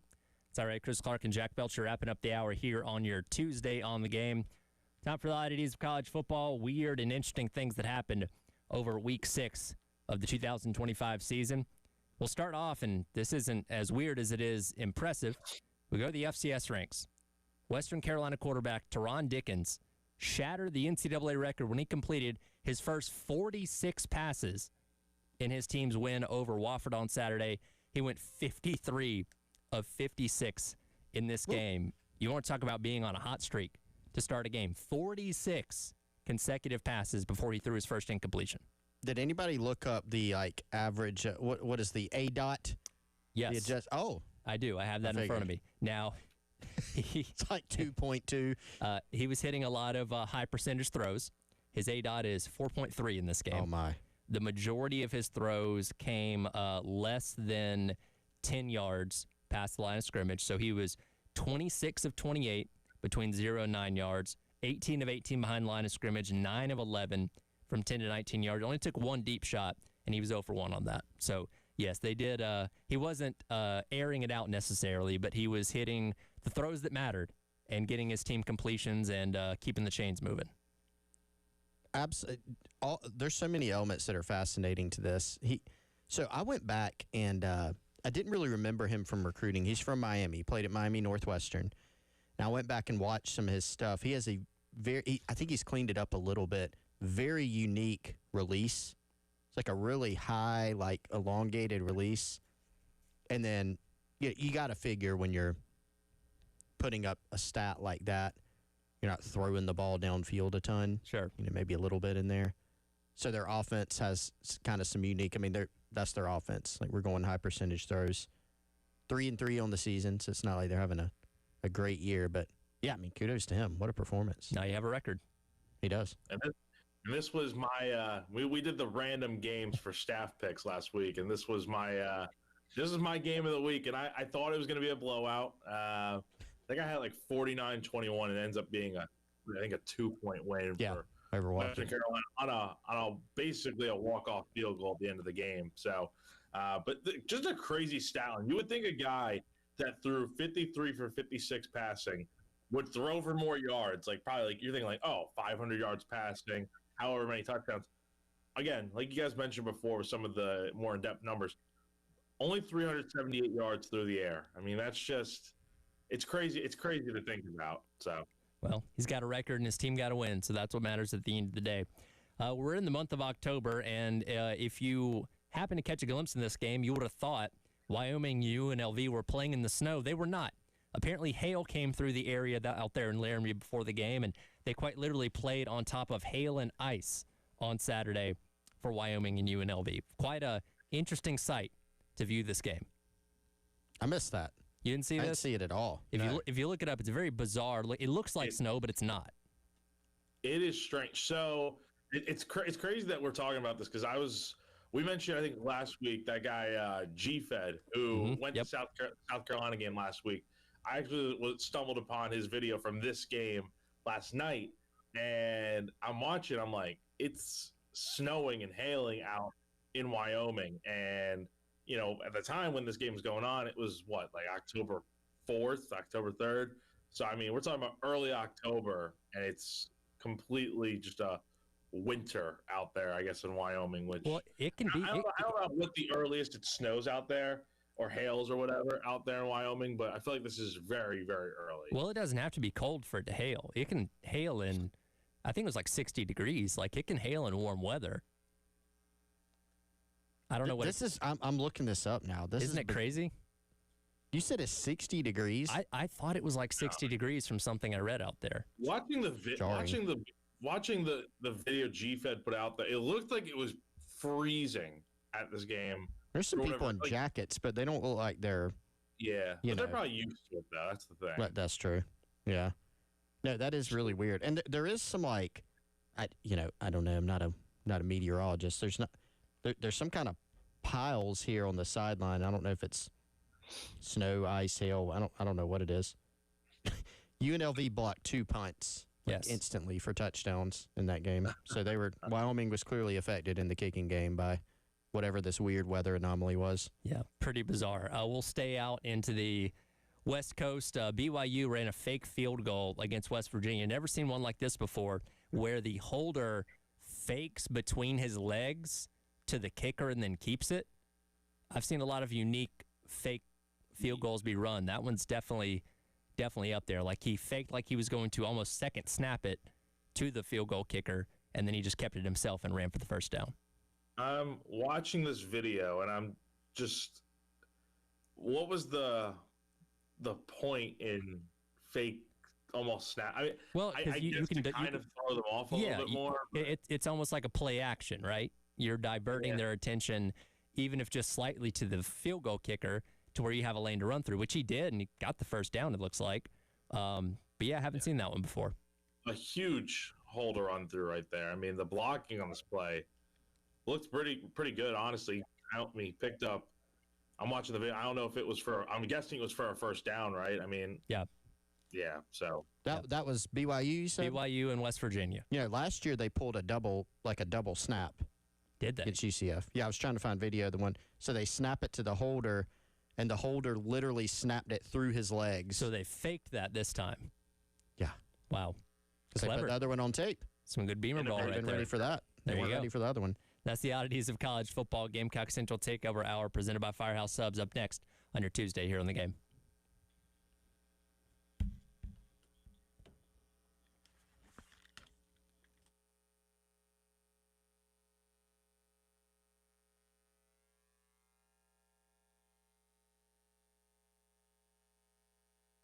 As we close out the Garnet Trust Hour and roll into the Gamecock Central Takeover Hour, let's tell you about our friends over at Integrated Media, integratedmediainc.com or 803-948-8327. Michael, Nathan, their team can take care of anything that you need at your home or business from an audiovisual or a tech standpoint.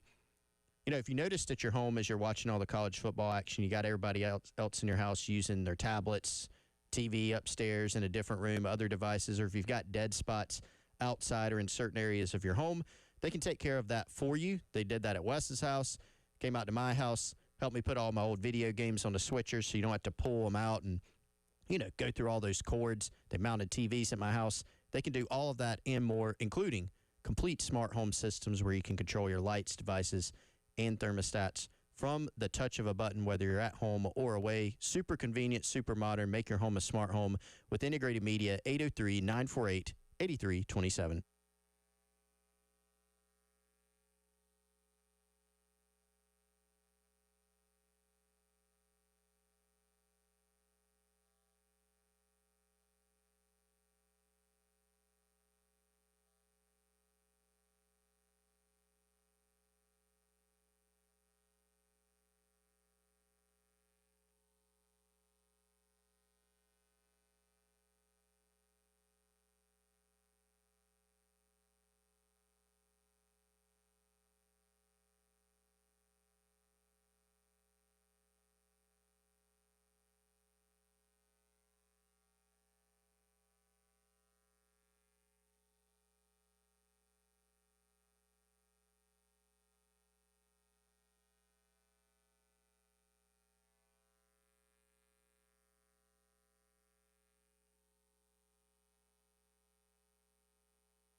Well, welcome back in. It is the Gamecock Central Takeover Hour presented by Firehouse Subs. Tyreek Chris Clark, Wes Mitchell being here with us in just a moment, handling some important business as we start the show here. So we'll get him in here in just a second. Obviously we're focusing on LSU now that we're turning our attention to that game this weekend. Beamer will talk in right at 2 hours, and obviously talk about everything that's gone on with the bye week. Hopefully everybody that has been banged up is getting back to full health, and we'll have a full team ready to go for Saturday night in LSU. But we did get some interesting news yesterday afternoon about the future of scheduling for South Carolina, as news came down, I think it was dead on the money at 3 o'clock, that both Carolina and Miami had mutually agreed to end their home-and-home series that was set for 26 and 27. The Hurricanes were set to come here to start the season next year, and then Carolina would have returned the trip in 2007 down there at Hard Rock in Miami.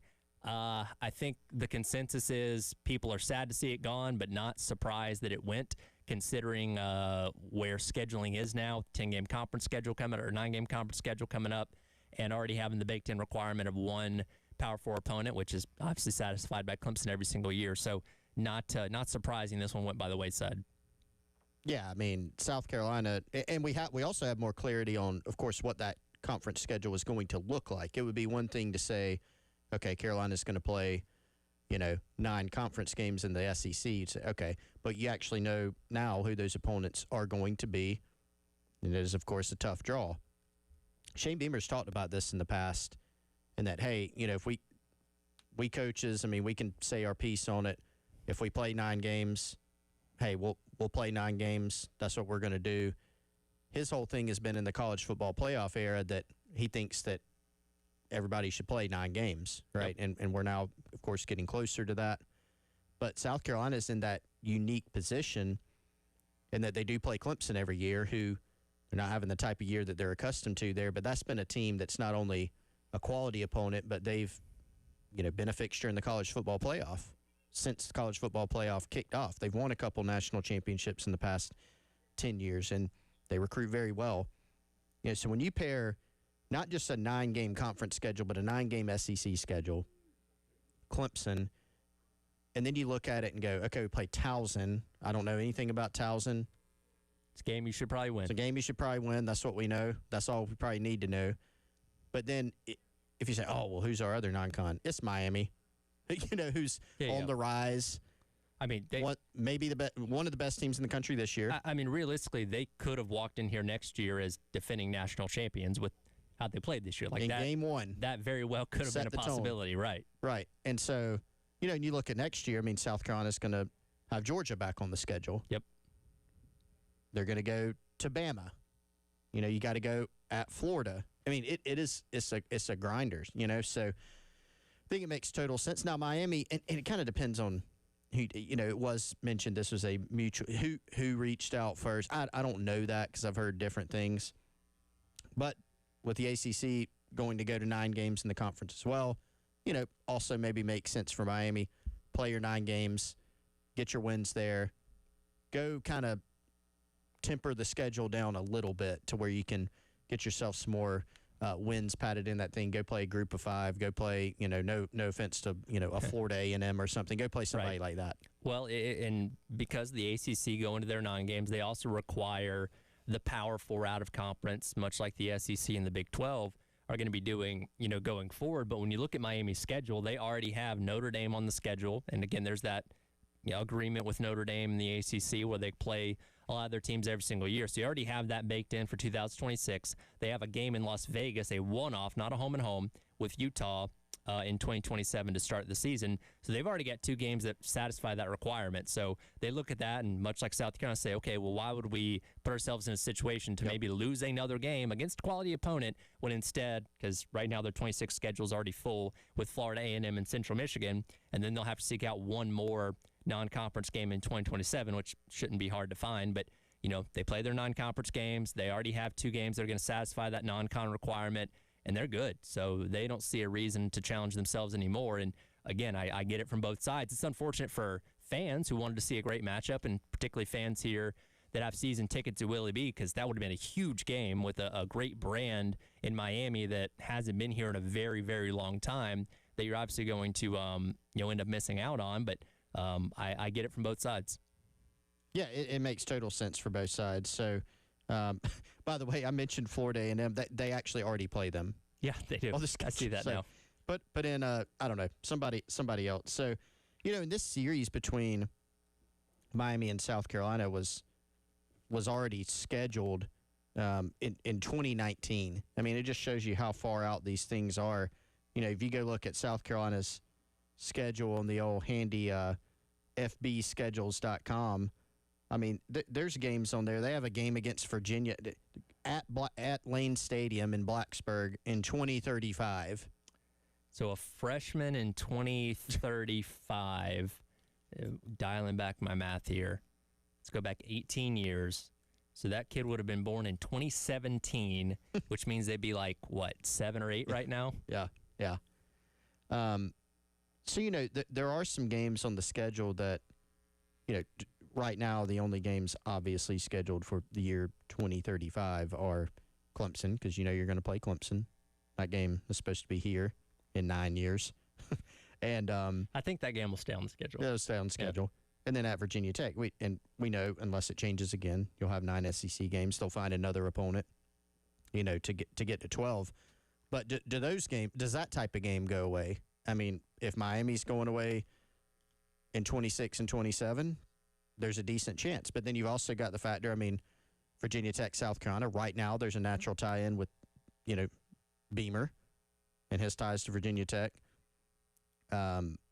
Is that something they look at? Okay, we'll keep that one. Yeah. Does Virginia Tech want to keep it? I don't know. Well, and too far out. I'll say this, because you look at the Miami series that, again, was supposed to start next year and go through 2027. You're kind of in a bit of a time crunch, because you obviously have to find the replacement, which won't be hard. You'll go FCS or find a G5 team or something like that. Those teams can finally be figured out pretty quickly, but those two teams needed to figure that out soon before next year came along. And again, you start finalizing things in the next couple of months for how all that, is going to work. So when I look ahead to what Carolina's got coming down the pipeline with the home and home, with teams like North Carolina, NC State, Virginia Tech, I do think those games will eventually be on the chopping block, but you don't have to make those decisions right this second. Yeah, I'll hop in, guys. This would have been a really fun series, potentially. At the same time, this is the reality of once you went to a 9-game SEC slate, you were going to have some games on the chopping block. And, there's been plenty of discussion on Twitter, on social media, just about whether people agree or disagree. But I think this is one of those things that's just a reality at this point. And mainly because if you're South Carolina, you already have that mandatory additional out-of-conference Power 4 school automatically on your schedule every single year. So that is not the case, obviously, for everybody else. And, I think for South Carolina, man, it's hard enough already. It's going to be even harder. And I think this is just what you have to do. Luckily, the ACC is going to 9 as well, and you were able to get this done. I think part of the headline of this I haven't really seen anybody talk about is that you were able to do it mutually, as opposed to having to pay some massive buyout to get out of the game. Like, but both sides were sort of like, all right, yeah, we see reasons to get out of this. Yeah. Well, and that's what we were talking about before you hopped in, Wes. Like, some of these other games that are, you look at the 2035 schedule for South Carolina, unless it changes again, there's going to be 9 SEC games. We'll see. It's too far away. We don't know. We don't know that the permanent opponents will remain the same, but they're going to play 9 conference games, unless by that point they're saying you got to play 12 SEC games, or 11. I doubt that. But they'll have 9 unless it changes. They'll have Clemson, and then they have a trip to Blacksburg on the schedule for that year. Got a home and home schedule with Virginia Tech scheduled a while back. Does that go away? Because I do think there's there's some benefit to playing some of these bigger marquee, like Power 4 games. You have kind of the neutral site games. You have the fact that some of these neutral site games, you saw that Auburn is going to move their game to the Aflac kickoff, which is then giving some potential NIL benefits to Auburn student athletes. So athletic departments, the point I'm trying to get at, they're kind of juggling when they're thinking about future scheduling. All right, what is the benefit if we do play another P4 game to student athletes, to the athletic department, to fans who, want to see those things versus going and playing. Now, South Carolina does not have the option like some schools to go play their 9 SEC games and then let's go pad the schedule with 3 almost guaranteed wins because, like you said, they're going to have Clemson every year. But is your approach, if you're South Carolina, if you're Jeremiah Donati, to say, okay, we're gonna have 10 extremely difficult games every year. Let's make everything else 2 games that we feel like we can go get. I mean, yeah, because I think, like the Auburn example, though, they don't have a Clemson otherwise in there. So anybody else kind of being able to be a little bit, kind of flexible with what they do with that spot. Do we want to make it neutral because we can? The thing about that, I have 2 thoughts on Auburn moving that game to a neutral site. Yes, it is NIL based, and if it works out like that, it's very smart because those are above the rev share cap NIL dollars, which is what everybody is looking for right now. The other side is, though, are they really going to be able to dole out $5 million in NIL money from the kickoff game? Seems like a massive number to me. So, does Deloitte have to approve those deals just like any other? I would assume so. Well, you're opening a can of worms there. And I know there's big discussion about that anyway, but like if a massive company, Aflac and these bowls come in and say, hey, we want to pay X, Y, and Z, I mean, are they going to have to go through the same process as everybody else to make these things happen? Supposedly. I mean, so how can you? I thought you couldn't promise future NIL dollars. I guess that's for recruits, but there's just a lot of gray area with all this right now. But going back to the original point, if you're Auburn, you can be a little bit more flexible. If you're South Carolina, I think you've got to build in as many other wins as possible. And you got to be careful, man. You really don't want to schedule those games that are kind of no win either. And what I mean by that is, isn't App State already on the schedule? They are. Yeah. That's a no win. I would never schedule that. That would be possibly my number 1 rule if I was an AD. Do not schedule App State. 27 and 29. It's like on the board, in the meeting room. It's a non-negotiable. Do not schedule App State. Like, let's schedule the worst. Why would you? Why? Yeah, the worst. The worst G5 team. G5. Yeah. Like, no, I know. Call it Kent State. Here's the thing. If I'm the worst G5 school in the country, my phone is ringing off the hook. Sure. I'm going to negotiate this thing and be like, highest bidder. bro, you're paying us. I need $10 million. Yeah, you're paying us $2 million if you want us to come out there and lose in Columbia. We're raising the rates because everybody, that's supply and demand.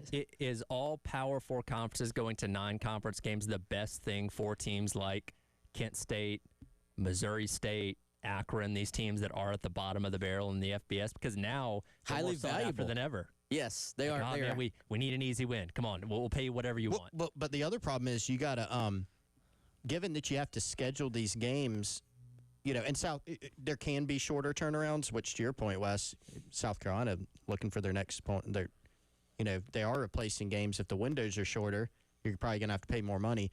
But if you do start to cancel some of these games that are scheduled in 9 years, I mean, you could say, all right, who's the worst team? All right, let's go get Kent State.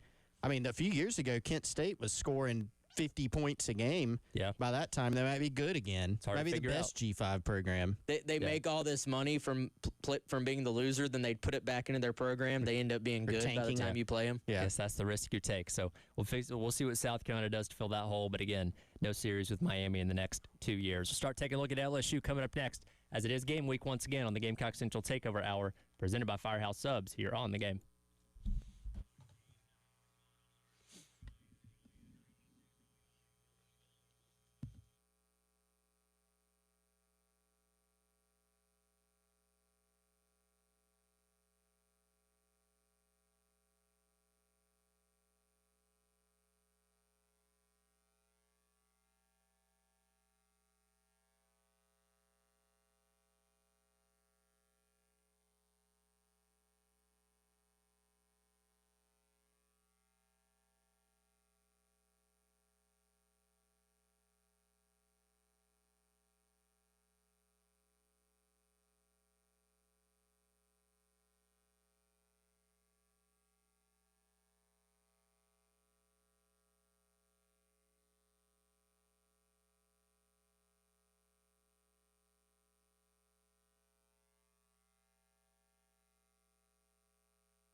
I mean, that's the first question that you would expect to hear.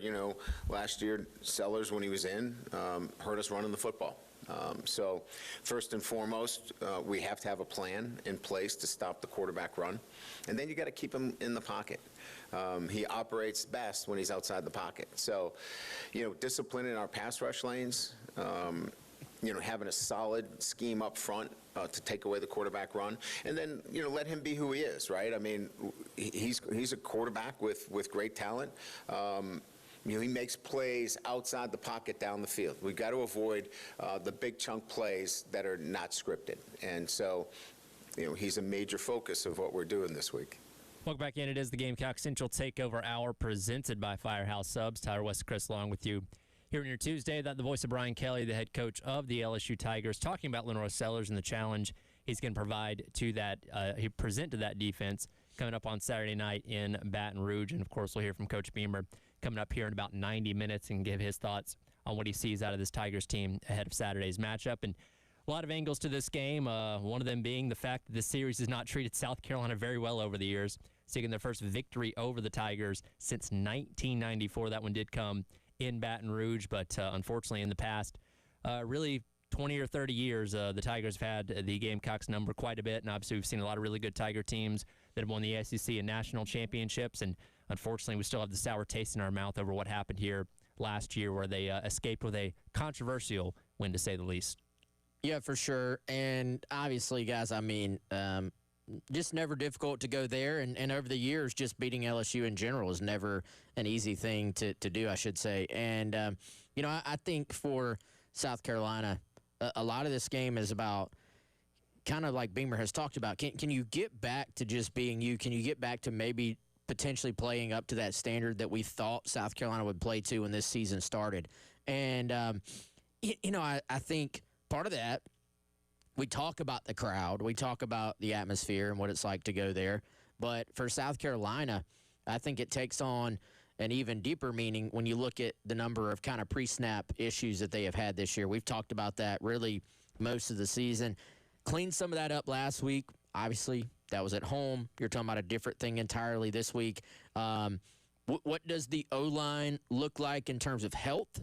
What tweaks did you make this week?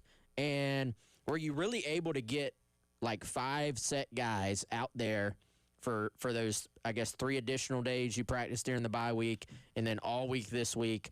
Let them continue to gel together because communication is going to be massive this week. And just, if you have to go to a silent count, there are other maybe issues that go along with that as well. And just can you deal with all the things that, a road environment brings to you? I do say this. I thought after a, kind of just sluggish start in game 1 that R.J. Newsome playing center instead of guard, I thought he has done some actually pretty good things. And the thing about R.J., if you ever interview him or talk to him, he is a good communicator, good energy guy, brings some of those intangibles to that position.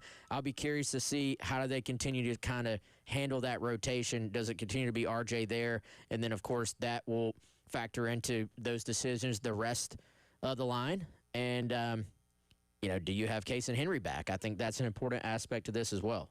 Yeah, it's one thing and you touched on this, Wes, it's one thing to clean up the procedural stuff at home in an ideal environment. And then you got to go do it on the road in Baton Rouge at night. Everybody's keyed up. They've been participating for several hours. It's going to be loud. It's the latest possible kick you can have, by the way. Latest possible kick. And, I've been to a night game, 2012 night game, Baton Rouge, and that was a crowd that, that was a Les Miles coach team. People were constantly disenchanted by Les Miles. Still extremely loud. Yeah. Extremely impressive. And is one of the better environments in college football. Can you do it then, right? Because if you go make the mistakes that you made in your last road game at Missouri, you won't win. There's not much of a path. I mean, it would have to take just a really crazy, frankly, weird game. That has to be your starting point for this offense because when they haven't done those things, we saw it against Kentucky. They've been able to make some big plays. They haven't run the ball they didn't run the ball great against Kentucky anyway. It was Lenora Sellers was their leading rusher, but they're able to run the ball enough. This is a team that may be able to run the ball enough when they're not constantly behind the chains to be able to go win some games, but that has to be your starting point. You're going to have to handle the crowd noise, and you're going to have to communicate extremely well up front. So I'm very curious, too, just like you said, Wes, to what does the personnel look like, whether it's related to health or just some tweaks. We saw some tweaks that weren't related to health and later in the Kentucky game, too. You know, we talk so much about pretty much in every single game the importance of starting fast and not putting yourself on the hole you have to dig yourself out of, and that's equally important in this game because, A, you're going to be in a tough environment. B, you're going to be taking on a really good defense that we'll dive into more as the week certainly goes along. And 3, you have an offense that hasn't shown you the ability to score a ton of points. And LSU has their own struggles on offense where I don't think they're going to go out there and necessarily put up 40 points on South Carolina's defense anyway. But, you know, I don't know if 21 points, which is the max that we've seen a Shula offense score so far and is now 5-6 games of calling plays, I don't know if that's going to be enough to be able to beat a team like this. You're high on the LSU offense? I'm not high on the LSU offense, but I think they have the ability to score in the mid to upper 20s. And again, we haven't seen South Carolina's offense have the ability to do that yet.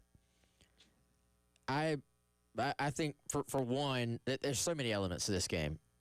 First things first, is Nussmeier back to? Is he still who he was before? Right. Is he back to that? The LSU offense and the upside of the LSU offense, if he can deliver the football down the field, has the potential to still just explode and go for 35. The LSU offense we've seen so far has not ran the football and basically has not been able to throw the football down the field. If you look at his numbers just in a vacuum, you say, completion percentage, not bad. Overall numbers, not bad. He's actually completed more passes, I think, than anybody else in the league at this point because they just give up on the run. They're not we're going to just stay hard-headed with the run. Hey, we're going to go just throw the football. Well, they were 1 for 7 last week, or 2 weeks ago, technically, on trying to get the ball down the field. For the season, he is not completing balls down the field. So I think this is an offense that you can bottle it up if Nussmeier is the guy he has been through their first 5 games. Now, if he's the guy from last year, if they are able to find some things in the bye week and start to hit some of those throws, it immediately turns the other way. And then you're going, man, we got to play a couple of deep safeties. You got to be aware of the deep ball down the field. And can you still stop the run while doing those things? So I think if you're going to make a just sort of list of things going into this game, one of the very first ones is Nussmeier who we thought he was, or is he who we think he was through these 5 games? And then the other part, can you get one of those additional scores like we've seen South Carolina get via special teams or via the defense? Because this is a LSU special teams. They've got a good punter, but they've given up as many big plays in the punt return game as about anybody in the league to this point. And you only get so many opportunities in punt returns, but I think they've given up like 2 explosives in a small sample size this year. And so if you can get Vakari Smith, as Brian Kelly called him yesterday, in the open field, we know what he can do. Was Vakari Smith as good as Vakari Swain? If so, I think we'll be all right.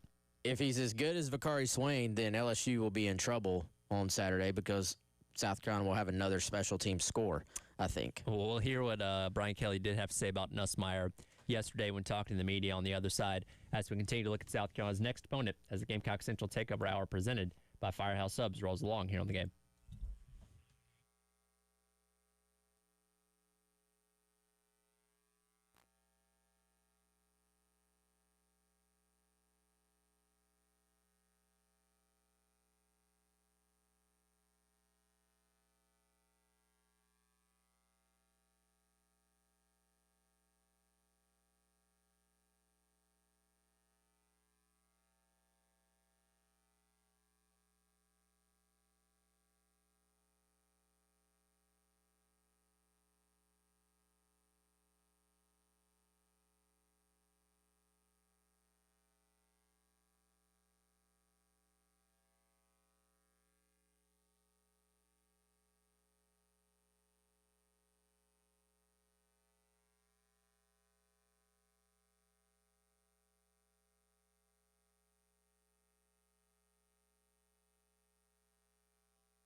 Yeah, I mean, he's like I said, I mean, he's feeling better and better.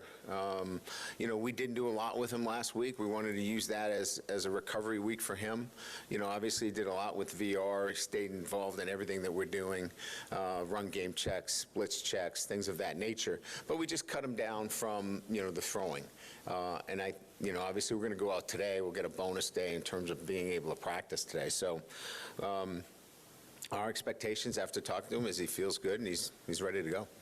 Welcome back in Gamecock Central Takeover Hour presented by Firehouse Subs. Tyler, West, and Chris with you on your Tuesday here on the game. That is Brian Kelly once again giving the latest update on Garrett Nussmeier yesterday when he talked to the media. Of course, we know Garrett Nussmeier has been dealing with an injury so far this year, which clearly has affected the way that he's played, and considering the expectations we had for him, definitely underwhelmed up to this point. And as Wes pointed out there in the last segment, you can really see the difference in how comfortable they are with him throwing down the field, as that's something he was quite efficient at doing a year ago. In fact, that's what the majority of his touchdowns were last season, was throwing the ball 20-plus yards down the field, and it's just not kind of been the same level of trust or the same ability out of Garrett Nussmeier this year, to where that has severely hindered their offense quite a bit. They have very capable receivers, but again, Nussmeier's not been as good getting them the ball farther down the field like that offense would obviously like to do. You couple that with not a consistent run game behind him, and Caden Durham's been banged up as well. And again, this offense is nowhere near where we thought it was going to be going into this matchup. You ever watch an offense where it just feels like they're playing the game in a box? Mm-hmm. That's kind of how LSU feels. These teams actually, guys, if you look at the line, if you look at the perception, and again, I know the game is at Baton Rouge. I think that's a huge factor in this game. These two teams are not that different, honestly. They're really not. Both have really struggled to run the football. Both have had red zone struggles this year. Both came in with very high expectations, but haven't quite lived up to them at this point. LSU, I think, does have a defense that has improved quite a bit since South Carolina played them last year. I also don't know necessarily, like we thought that was a great win for them against Clemson. Now we find out, hey, Clemson's offense has looked, pretty average to below average against lots of teams this year. So was that really a great defensive performance, or was that kind of just Clemson playing to what they are this year? So, I don't – if you put these two teams on a neutral field, I really think it's a pretty tight game on paper. To me, it's going to come down to what can you get out of the two quarterbacks? Can you put them in a position to succeed? And, frankly, who made the best of their bye week? Both these, it's kind of a rare thing where both sides are coming off a bye. Both sides have an opportunity to get a little bit more healthy. Both sides have an opportunity to self-scout and tweak what they're doing. So who comes out of the bye and feels really good about where they are right now? Yeah, I mean, I think there's maybe some parallels to last year's game, in that if you're expecting a tight game where it's just a few key things here and there, there's some elements that won't be in play as compared to last year's game. For one, I think, like you said, Wes, LSU's defense, I think, is much improved from just a personnel standpoint. That's what really stands out. They hit on some guys in the portal. They have some other guys that are a year older. They're a lot better there, and I think some of the things that they do with Blake Baker, their defensive coordinator, we saw it against Clemson in game one. That game, I think that game actually beat Clemson like one or two more times. I think it kind of broke them for whatever reason, and it kind of exposed some flaws.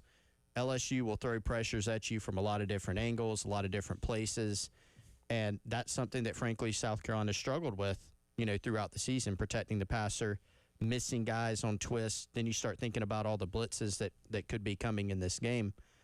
But, last year, Garrett Nussmeier was able to make some things happen. They were 6 of 14 on third down. South Carolina was 3 of 12. You had the Sellers injury, you hope will not be in play like it was last year. So there will be some differences, but, turnovers, right? I mean, Carolina at home, last game, last year, 3 turnovers. LSU had a couple, but Carolina had one more. And it just came down to a play here, a play there. Yes, there were a lot of bad calls in that game. We all know that. But I think Shane Beamer's message is going to be, let's not leave it up to the officials. we're going to have to go play a lot cleaner of a game than we did last year.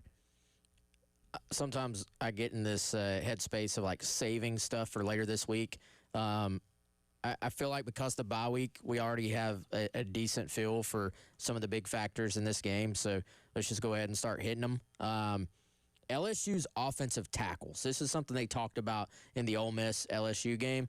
Not only is just the run game in general an issue for LSU, but their tackles and pass protection going up against, obviously, a guy in Dylan Stewart, but an edge room that I would argue, even outside of Dylan Stewart, has played well this year. Like, there's more depth there than maybe there appeared to be on paper coming in. I think that's a huge factor. And, Tyler, going back to something you said, starting fast in a game like this, let's say your potential in this game on offense is to only score 21 or 28 points, if that, scoring on that first drive when you are on script, when maybe the atmosphere, maybe the communication doesn't matter quite as much because everybody in that huddle, hey, we repped this play on Thursday. We repped this play mentally on Friday. We know what play 2 is. We know what play 3 is. The script is always kind of interesting because everybody has repped those plays in order going into the game, and you don't have to necessarily have perfect communication like you do when there could be any play call coming in. Whoever can kind of steal that first 7 and kind of just knock that off, now once you get in the flow of the game, you need basically, let's say, 3 touchdowns to win the game. Like, just from a math standpoint, as opposed to going, like, I always like the question, how many times are we going to have to score to win this game? Does 24 get it done? Does 28 get it done? Does this game get into the 30s? That would, on the road would not be good, I feel like, for South Carolina. But let's say it's 28. Whether or not you can take advantage of the script and go ahead and check off 7 of those points and 1 of those touchdowns, I think it is a massive thing because you also play with some confidence coming off of that. So, but both teams will go into this game, boys, with a extra week to come up with their opening drive script, right? Yep. Who comes up with the best one to where it's executed and can get the job done early. Also, as we've seen in the big picture, script don't mean a heck of a lot in terms of how the two teams are actually going to play the rest of the way. Absolutely. And again, we'll continue to break this down as the week goes along. Beamer will speak on LSU coming up here in a little over an hour at 1 o'clock, which you can listen to on the halftime show with myself and Bill Gunner. We'll wrap up the hour. How do we do on this week's Buy or Sell Bye-Week edition? With that coming up next to wrap things up. Up next here on the Gamecock Central Takeover Hour presented by Firehouse Subs here on the game.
Welcome back in. It is the Gamecock Central Takeover Hour, presented by Firehouse Subs. Tyler West and Chris wrapping up the hour here on your Tuesday on the game.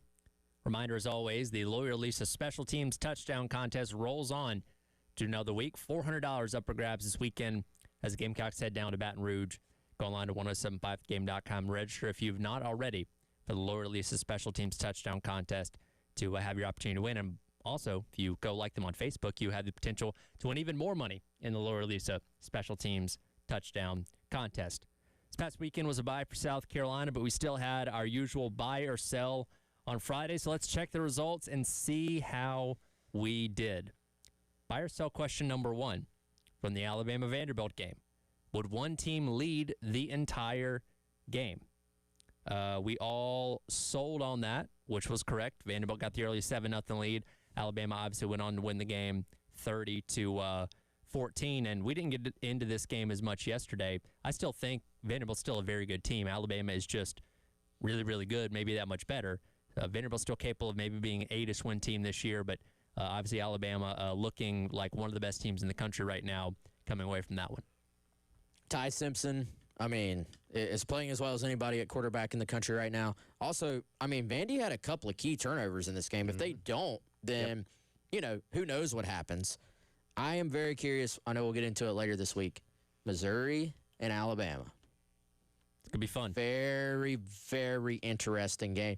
I kind of think Missouri can win this game, but I also think Ty Simpson may throw for 560 yards on the Missouri secondary. Can Bama tackle Lamont Hardy, though, is my biggest question. Especially at the second level. That's been their biggest concern with their team. But can Missouri stop Ty Simpson from going 28 for 28? You know what? This one might end up being 63-62.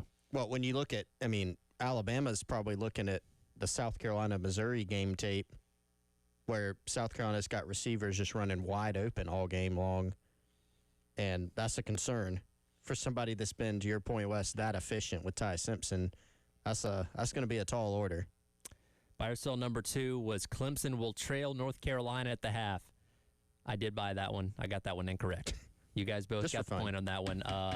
It could have been a lot uglier. 38-10 was the final score. Clemson called off the Dogs in the second half, they Immediately. they could have put up 100 if they wanted to. This North Carolina team is atrocious. It's the only positive of the weekend was Ludacris performing at 10 a.m. That was it. Clemson, I think, quite literally could have named their score in this game. By the way, our guy Pete Nakos, great piece from him today on some of the coaches on the hot seat, and Bill Belichick, one of them. Now, he does not really seem to have a feel for where this is going. He says Belichick could return for a second season, and they would then spend more cash in the transfer portal.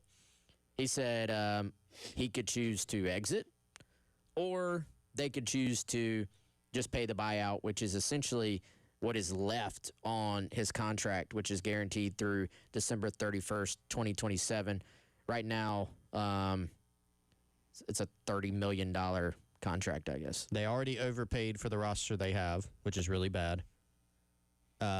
If you go, we'll just spend more next year, you're going to, yes, you can spend more, but that's not just a straight line of, hey, we recognize we need to spend more. You're going to have to spend more plus overspend because you're so bad. Yeah. Bad strategy. I watched the post-game Belichick's press conferences are already snoozers. You know how sometimes you'll have like a visceral reaction to something? Like, it was cringeworthy. Yeah. Like physical reaction to how bad that press conference was. Ugh. Just bad stuff. On to Cincinnati or whoever they play next. Yeah, whoever. Buy or sell number 3, 7 of the AP top 10 teams are in action. At least one would fall out. Chris and I both bought that. We were correct because you had 2 teams fall out of the top 10 in Texas and Penn State. Fall all the way Is out Chris of the making AP a move here? Top 25. He is slowly gaining ground. I'll get to the final points in a minute. But you had Texas and Penn State not only fall out of the top 10, fall completely out of the top 25 for 2 teams that were ranked number 1 and number 2 to start the season. Wild. Crazy. As we were watching those play out, I very much thought of buy or sell. That's good. That means this has an effect. That's the point of it. That leads us to the fourth question. Penn State was 0-4 against the spread going into the weekend. They were 25.5-point favorites against UCLA. We all thought they were going to be able to cover that one. We were all wrong. Terrible. Man, Terrible. I mean, who you know, Who could could nobody. blame us? Yeah. UCLA had not led at all this season. On paper, there was no way they should have beaten Penn State, and they did. That is also why we love college football. Yeah. probably no way they should have not only beaten but just even covered. There was no reason for our TVs to ever touch that game. No. Yet, there we were. When I saw that they were up 27-7, I thought, one, it was incorrect. And two, when I flipped over, and it's like, oh, okay, well, Penn State's going to wake up after halftime, and they'll go on a run, and the final score will end up being 52-27 somehow. And they did score a couple of quick touchdowns, had a quick score, and they blocked a punt. It's like, okay, here it goes. And then Jerry Neuheisel, hats off to him, had the offensive game plan, and they did enough. You know, so I first became aware of this game when they did like the break-in. Mm-hmm. Let's go take a look at what's going on in Westwood, and they showed a touchdown, and I was like, oh, UCLA scored. Good for them. Good for them. And then they showed the score because they didn't show all the highlights. They showed one touchdown, and I was like, what? And then they, and I think at the time it was like 20-7 or so, and then they went up again. Yep. And I'm like, whoa. And then Wes texted me. I'm like, yeah, I see the score.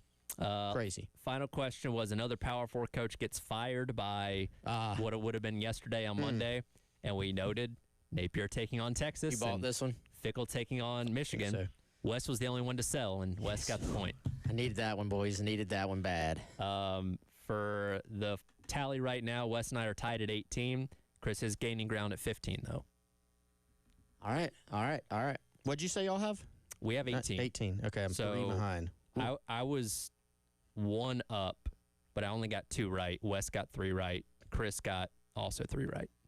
I'm going to have to be strategic going forward. I'm going to have to start like letting y'all go first, and then I'll just pick the opposite, kind of like in Jeopardy. Some ground. Yeah, and I'll just But try that to gain also some could make you go completely the other I'm way. already losing. Yeah. I feel It's like a little early for it that is strategy. a little early. Yeah, I might have to go chips in a little later. We're almost to the halfway point. It's picking up. I feel like 3 is a Are we going to do this in the playoffs, spot. too? May as well. Yeah. As long as football's happening, we'll keep doing buy or sell. How about that? I'm here game. for it. game. I'm like enjoying it this year, I think, now that we're doing the tallies. Yeah. Hey, we're all competitive. Makes it fun. We'll hear from Coach Beamer coming up in a little bit over an hour, and we'll also react to that coming up tomorrow as we continue to take a look at LSU ahead of Saturday's matchup. That'll do it for the Gamecock Central Takeover Hour presented by Firehouse Subs. Halftime show, myself and Bill Gunner coming up next here on your Tuesday on the Game.